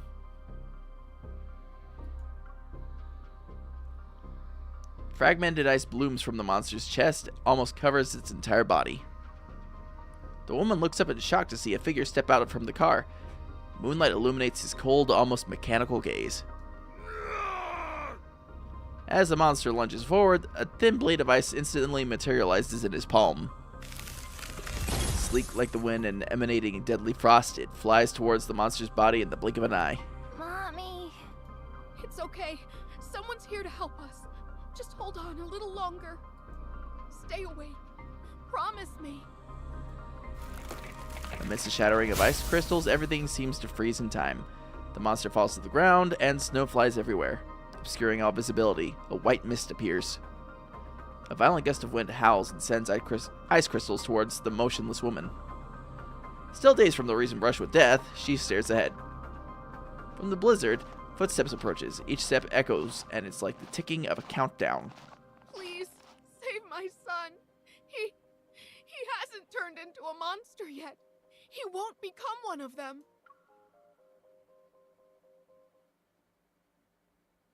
Tall man blocks the car's headlights and casts a shadow over the mother and child before him. The woman shrinks back in fear, and the chocolate slips from the child's trembling hand. It falls onto the snow. Saving him would be pointless. Uh-oh. Zane? How dare you? Ignoring her anger, Zane bends down to pick up the chocolate and holds it out to her. Ice crystals fall from his fingertips, landing on the chocolate's wrapper. They melt to wash away the blossoming bloodstains. He's beyond saving. Oh, no. Poor kid. No! He hasn't turned into a monster. He's still alive. He... Heart-wrenching sobs slice the darkness as clouds once again obscure the moon. Zane's silhouette quickly dissolves into the snowy night.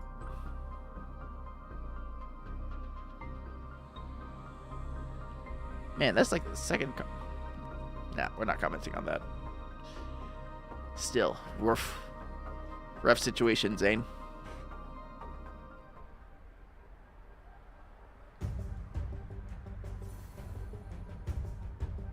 Alright, we're at the fighty time.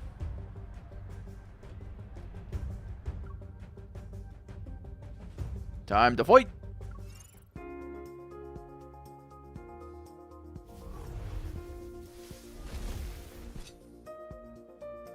Real quick, let me make sure our settings didn't get effed with.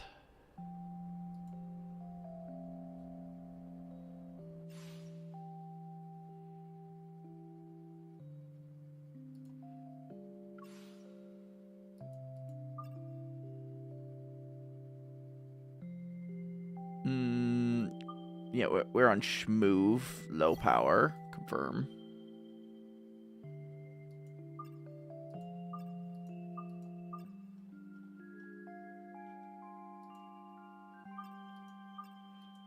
Alright. Then it's just emulator doing emulator things. Alright, let's knock this out.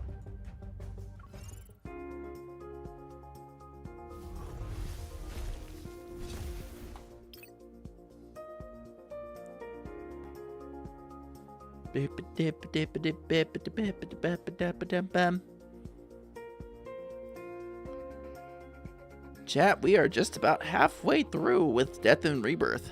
Hell yeah. We are making moves.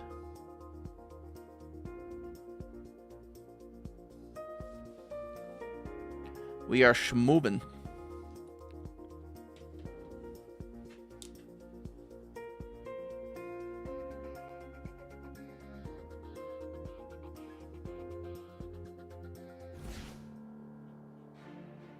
An appetizer? Stay focused. Doomsday? Descent. Kaboom. Bring it on. Yeah, this'll be no problem. I'm just starting to enjoy this. You can have as much as you want here. You're too close. That's my spot. I was just careless. Go back to the pit you came from. It's your turn. Okay. Doomsday? Descent. Decide. The rule Kyara 520, thank you for following. Welcome in, welcome in. We're just Where do you want to take me? we're finishing up chapter 2 of Death and Rebirth, so we're just going through the whole mandatory combat thing they do before you they set you on the next one. But welcome in. Enjoy your stay.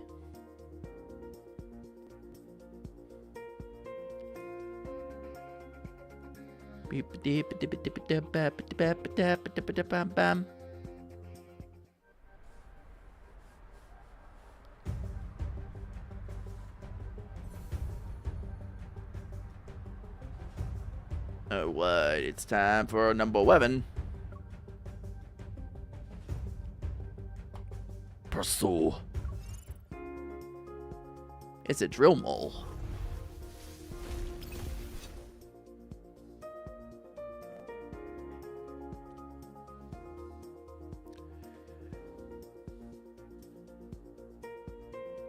Yeah, spending that much on the CPU would definitely leave you cut and dry, dude. Like, I totally understand that.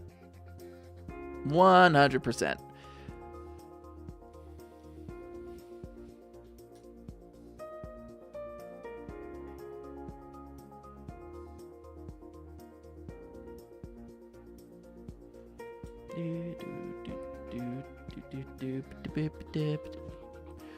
But TBH can't wait for it to get here. I know, man. I know. Getting new computer stuff is always exciting. Stay focused. We'll be collecting.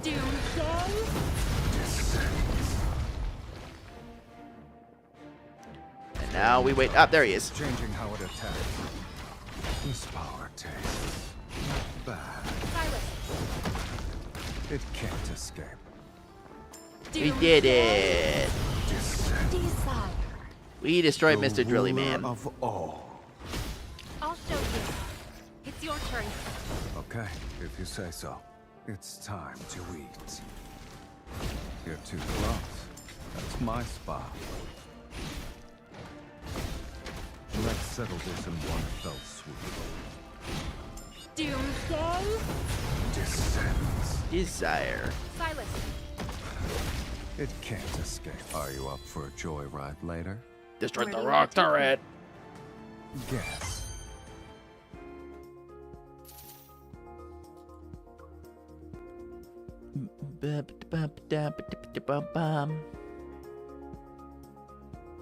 We're almost through. We're almost to the next part. Soon. Very soon.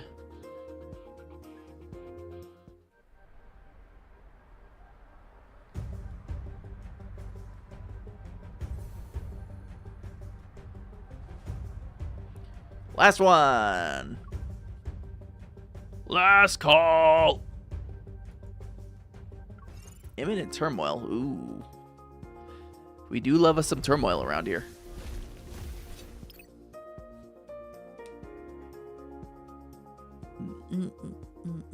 Bam, bam.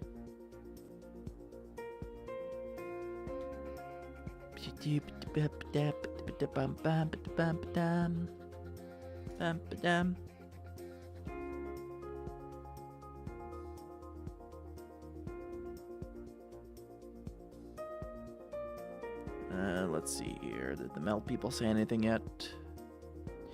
Nope. No updates from Mel just yet. I think they're going to need some time to research that.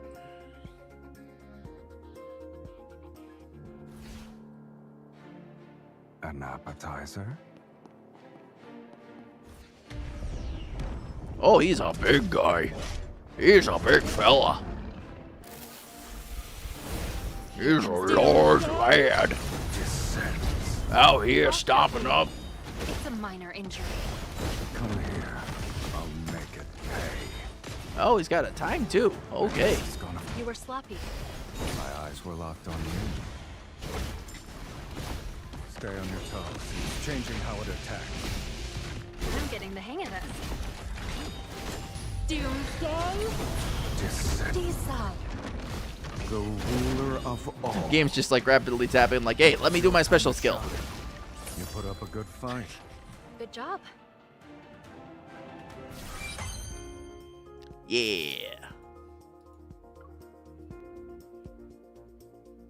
Bam.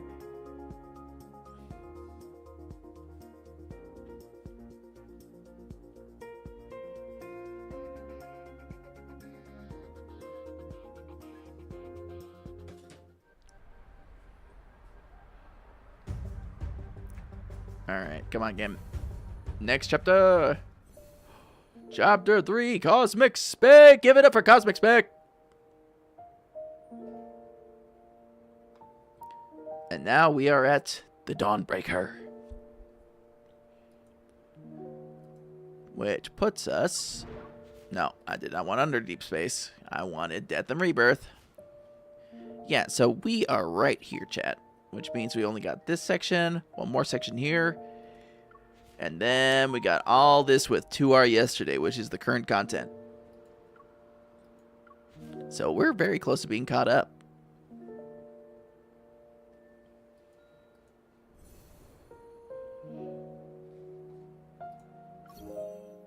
Yep, resources. Then the housing. Maybe the housing, I don't know. I don't know about all that.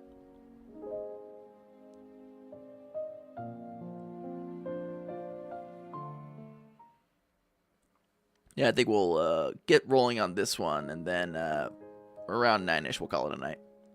Because I do want to relax. In the early of the morning, street lamps cast a bright, lonely glow across the snow-covered streets. It makes the city appear deserted. Barely able to keep his eyes open, a boy dozed off in a priority seat. He swayed back and forth during the trip until he finally bumped his head. It was before the bus stop, too. Ow. Oh, hey, it's the little child of mystery. Hi, my little child of mystery. Now arriving at Azure Square Station. Please remember to take all personal... As soon as he gets off the bus, a cold wind mixed with snow hits his face. It washes away his drowsiness. He rubs his eyes. Upon realizing where he is, his gaze instantly lights up. Chuchi, wake up! We're here! The journey between the Arctic and Lincoln City spans thousands of kilometers. After several transit changes, he's finally returned to his starting point.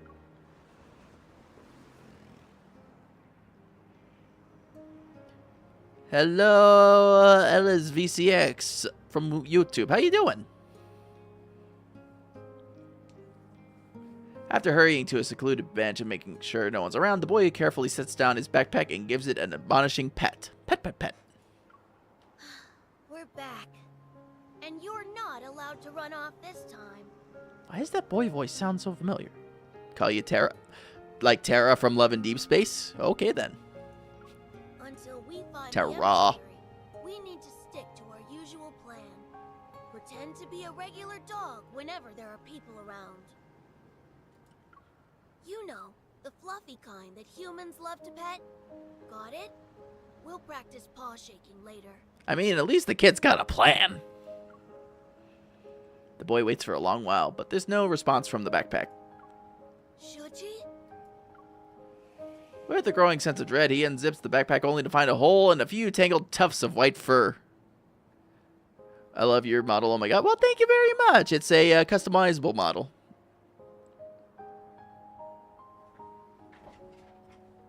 I appreciate it, though. The wind whistles through the gap. Kid, I think you lost your floofer.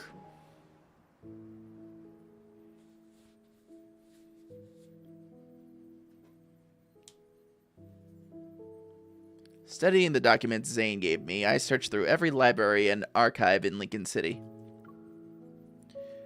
I tried my best to uncover the information about cosmic civilizations hidden in the biometric key, but every search has come up empty. Several days of running around have taught me. Who's your favorite? You love Raphael. Okay, my favorite is Salas with Zane bringing up the second on that one. Those are my top two picks.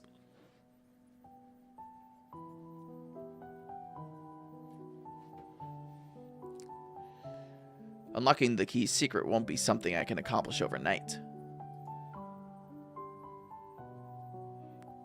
But right now, something else has caught my attention.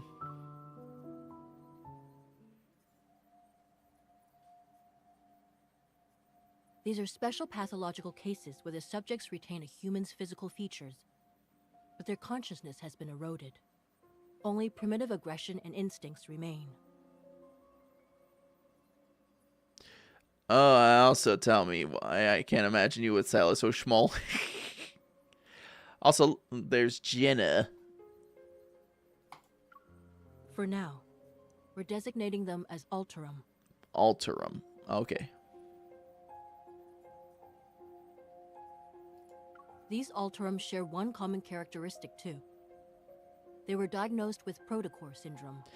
Ah, so the Alterum is what happens when the people... Yeah, okay, now we got it. We got the connection here.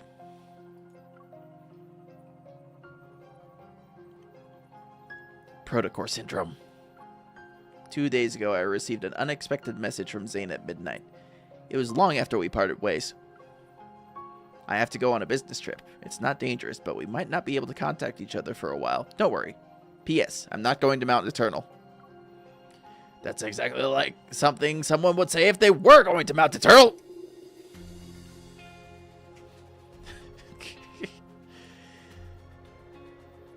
These sudden announcements had become the norm. I scrolled through my emojis and sent back a happy snowman with ellipses above its head. The words protocore syndrome act like a signal. They connect my earlier suspicions to create a clear pattern. This is under Zane's field of expertise. Could his sudden departure be connected to these Alterum? The description of the Alterum reminds me of those so-called specimens I encountered in Skyhaven. Skyhaven, even. With the Alterum appearing in Lincoln City, does this mean the Fountain of Ate has entered another phase? But according to these forum posts, a mysterious figure has appeared these past few days. They strike before the police do, and their codename is apparently Dawnbreaker. Hey Tara, look, there you are on the screen. That's you. That's you, Tara. You're right there. Telling us about the Dawnbreaker. You know, Tara, we had a Xavier show up on Twitch earlier. It was kind of weird.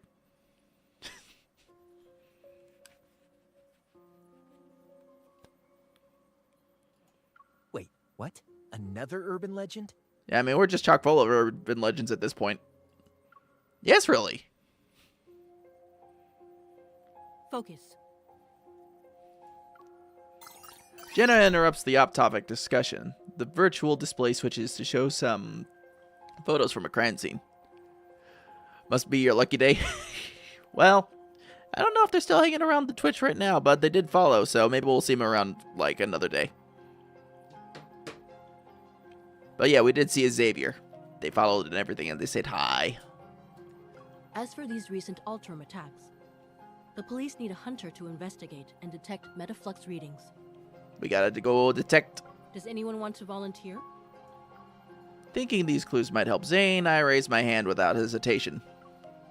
I'll go, Captain. And Jenna's like, yep, I should have seen that one coming. Jenna's like, I asked the question, but I already know the answer.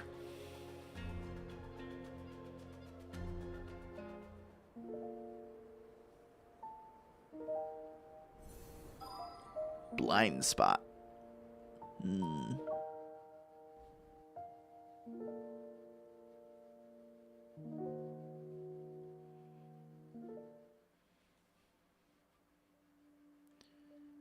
Yep, it's a crime scene. After receiving assistance credentials for my investigation, I head to the Northern Ring Road that's located in the downtown area. Hey, you know about Zane's secret kiss? I know that's a recent event. It's a recent card. I didn't pull for it because I'm saving my gems for whatever they do next with Silas, but I'm well aware of it, as are the other Zane girly pops that I'm associated with, that I hang around in our own Discord.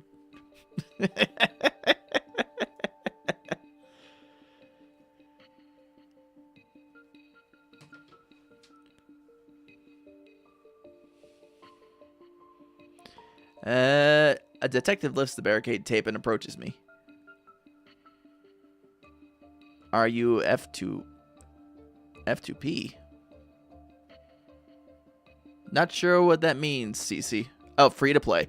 Oh, yeah. Yeah, I am mostly free to play. I think I've only ever spent money like once. It was once. It was during the Silas rerun for the Abyssal Silas event, where they help MC escape. Yeah. MB5W. Hello. Makes sense. Yeah. So that's really the only one I did spend money on, because I did want the Silas companion when he was the the Abyssal Sovereign, because that's just my vibe.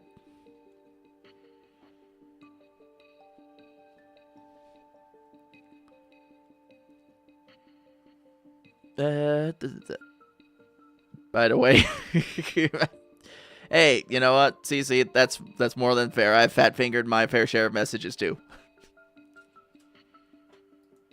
Thanks for coming out when there's all this snow. But you suit Xavier?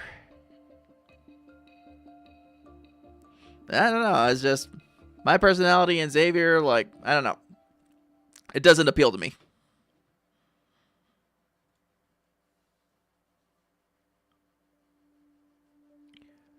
When there's all the snow. You both bunnies? Yeah, I know. I know that part. I'd like to say the same thing to everyone else who's here. I set up the precision scanner I brought on the ground and turn it on.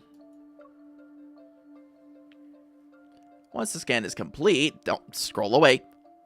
The data will be uploaded to the cloud that the association can access. Then a detailed report will be generated for police use. I've become a bit of a harem girly myself, but Silas is king. Yeah, I know a couple of harem girlies in the Love and Deep Space community I'm a part of. The surveillance equipment was damaged by the cold, though. I'm afraid the video quality won't be great. It's gonna be like, you know, the early YouTube day quality. I thought Lincoln City's outdoor surveillance temperature... the surveillance systems were designed to withstand low temperatures. The temperature dropped far below the equipment's tolerance threshold. It's safe to say the damage wasn't caused by natural means. Ah, so it's both, like, ungodly cold in the game and also ungodly cold IRL. How many Silas cards do you own? I'll show you guys before we close off for the night, because I do gotta go, I do gotta end stream soon. In the low-quality footage the detective hands me, I managed to spot an unsettling figure lurking in the darkness. The creature's form is distorted. Weapons that look like hooked tendrils grow from its body. Compared to the ones I've encountered before, they seem to have grown significantly stronger. What about Dawnbreaker? Did you catch them on camera? The detective shakes his head. Well, good news for you, Tara. Until I complete the MSQ, I plan to stream Love and Deep Space on Fridays around the same time every week. So you're not gonna miss much of me if you want to hang out again. You can definitely subscribe on the YouTube or follow on the Twitch, and you guys will see my stream schedule there. Because I do go like multiple days a week, so usually all around the same time at 7 p.m. Eastern. But different games. But Fridays for Love and Deep Space. They managed to avoid being captured by the surveillance system. Meticulous and efficient, I'd say. As I approach the damaged guardrail by the road, my hunter's watches immediately starts blaring an alarm. Beep boop boop. The initial metal flux readings are extremely high. The Alterum is already similar to a Wanderer. So that's it then. We should deal with these Alterum before they completely degenerate into Wanderers. Perhaps this so-called serial killer is actually a hero. The detective gives me a contemplative look. However, from a hunter's perspective, do you see the Alterum as humans? Or are they monsters that need to be destroyed like Wanderers? Well, ain't that the moral ethical quandary? The line between humans and monsters depends on whether they've lost control.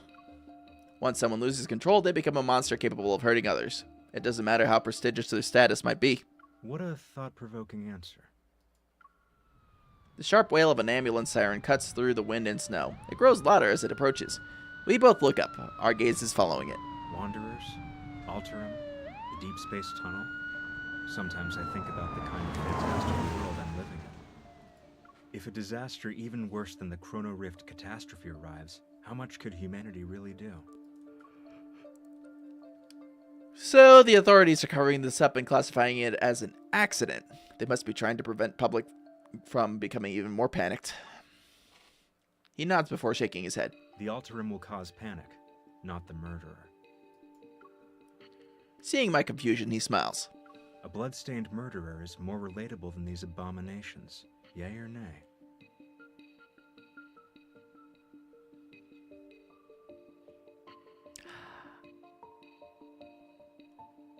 I don't know if I want to comment on the fact that we're discussing, relatable murderers in a game written in an otome style for women. I mean, I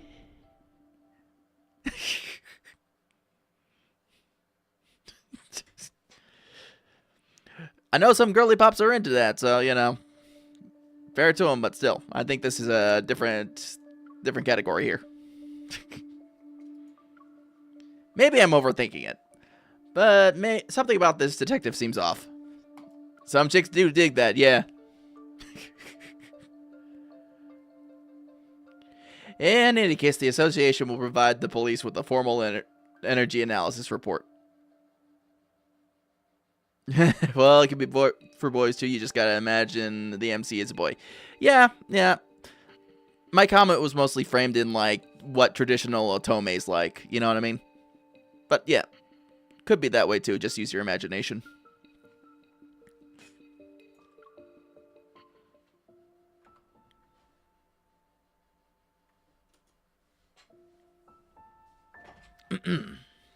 On my way home, I opened the forum post that Tara sent me a few minutes ago.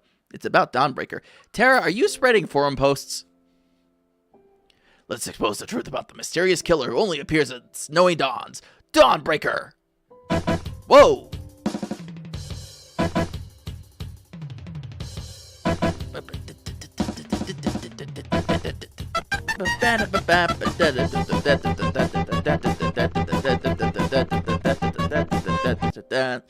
You are here for the lads. Welcome in, Raiders. Hello everybody. Hello, Gaz. Thank you for raiding in. Raiders, if you've not met me before, if you ain't been here before, my name is Jake Dayseeker. I'm an edgelord bunboy VTuber who specializes in MMO, ARPGs, action games, all that kind of fun stuff. And on Fridays, we play Love and Deep Space because I'm catching up on the MSQ.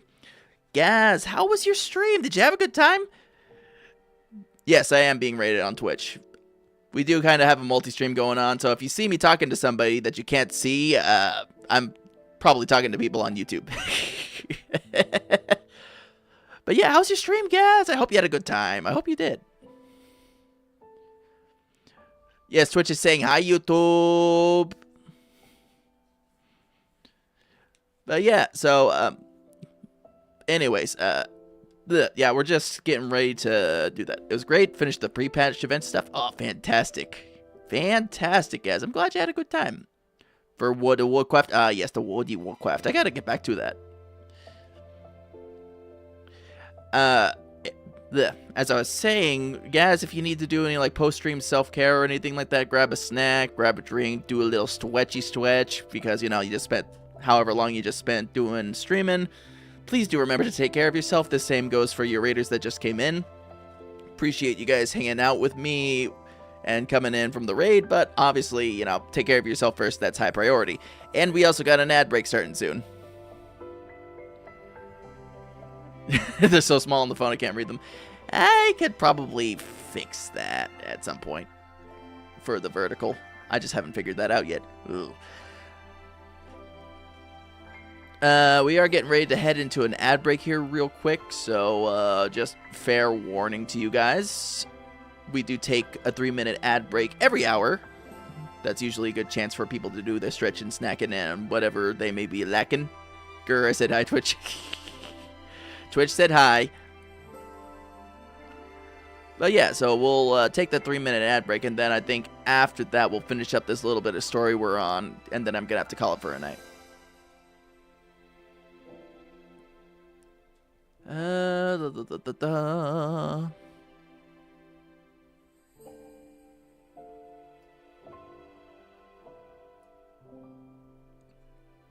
Ooh, they actually got comments in this fake social media post here, chat. They got comments.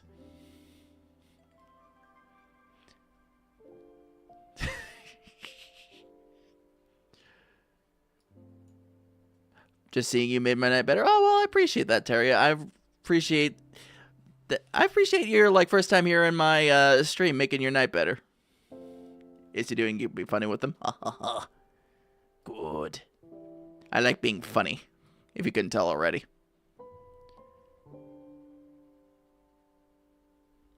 Anyways. Dawnbreaker. Sometimes you read the comments on the articles. Yeah, they could be funny.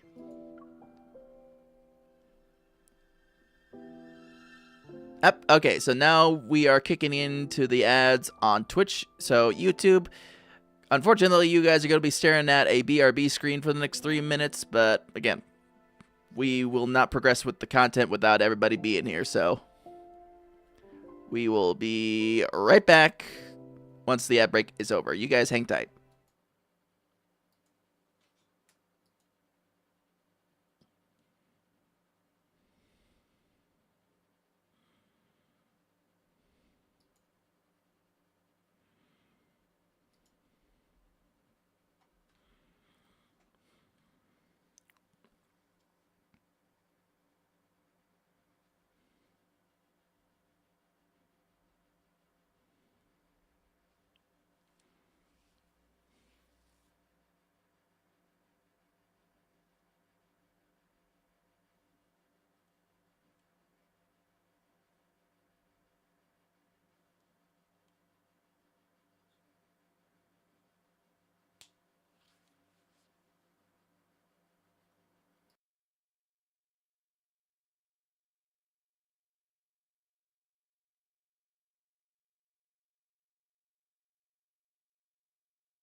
Alrighty, we are back. Time to toss away Spotify.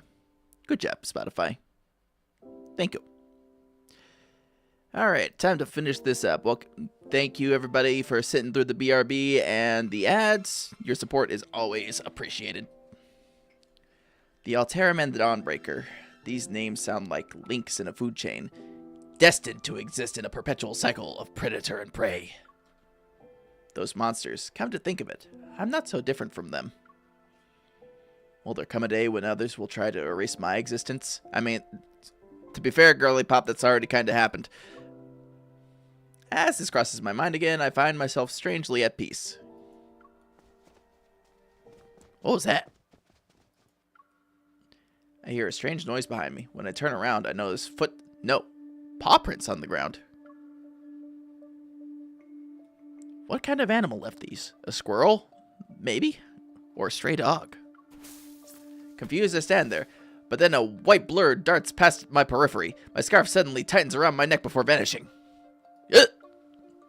When I come to my senses, all that's left in the snow is a chaotic trail of footprints. The white blur has already vanished into the darkness around the street corner. My scarf! I got that from my man! You give that back! In the run-down, gloomy alleyway, only scattered spots of light fall upon the snow-covered ground. A dead end. It took my scarf too. Where did it go? Snow falls silently. My surroundings are so quiet that even the sound of breathing seems jarring. Are you going to drag me back to the cocoon? I won't return. Uh-oh. We found ourselves in a happenstance, chat. Wait. You're Dawnbreaker. Just kill me already. Uh-oh. Somebody's gonna die. Dawnbreaker. My heart races as I hold my breath and silently move forward. As soon as I turn the corner, I raise my gun at the shadowy figure. You!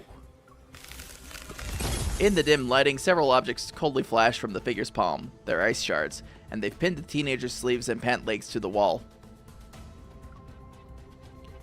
Black crystals covered the teenager's left arm and neck, but he's different from the test subjects I encountered in Skyhaven. Cried a little. Yeah, you know, you're too much. Tara, you just being a little bit dramatic. And thank you, Cece.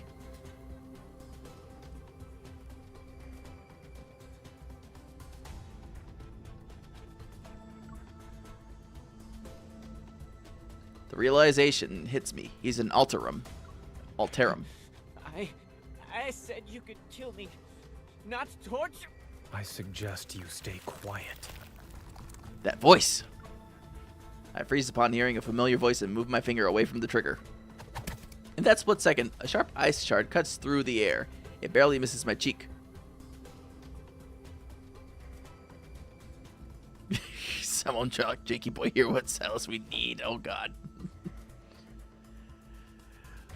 The white creature that had vanished. Okay, it's scrolling through the text way too fast for me. Hello. Auto is not on. Game. Game, I can't with you sometimes. Damn it. Damn it, I say. Don't know why it just skipped through that. I was trying to read it, but you know what? Is what it is. Alright, guys. It is that time once again where I must say goodnight to you. But I do appreciate everybody who stopped by tonight, who came and chilled with us. The people who rated in, like, really appreciate you guys coming and joining to be a part of this. Appreciate everybody who showed up on YouTube. Yes, here I am. Here I am. Yeah, just appreciate you all coming and hanging out.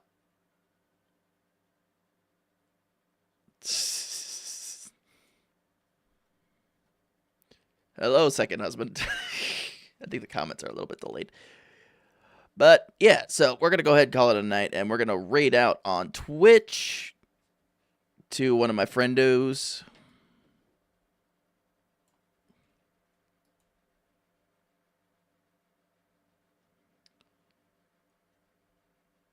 Let's see. Who do we want to raid into? That's the question.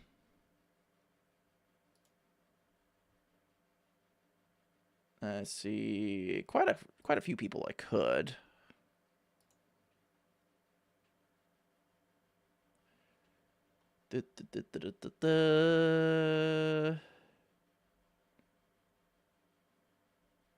Hmm.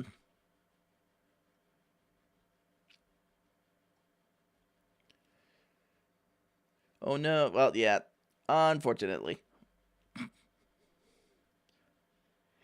You know, we haven't... How late is it for you? It's 9 p.m.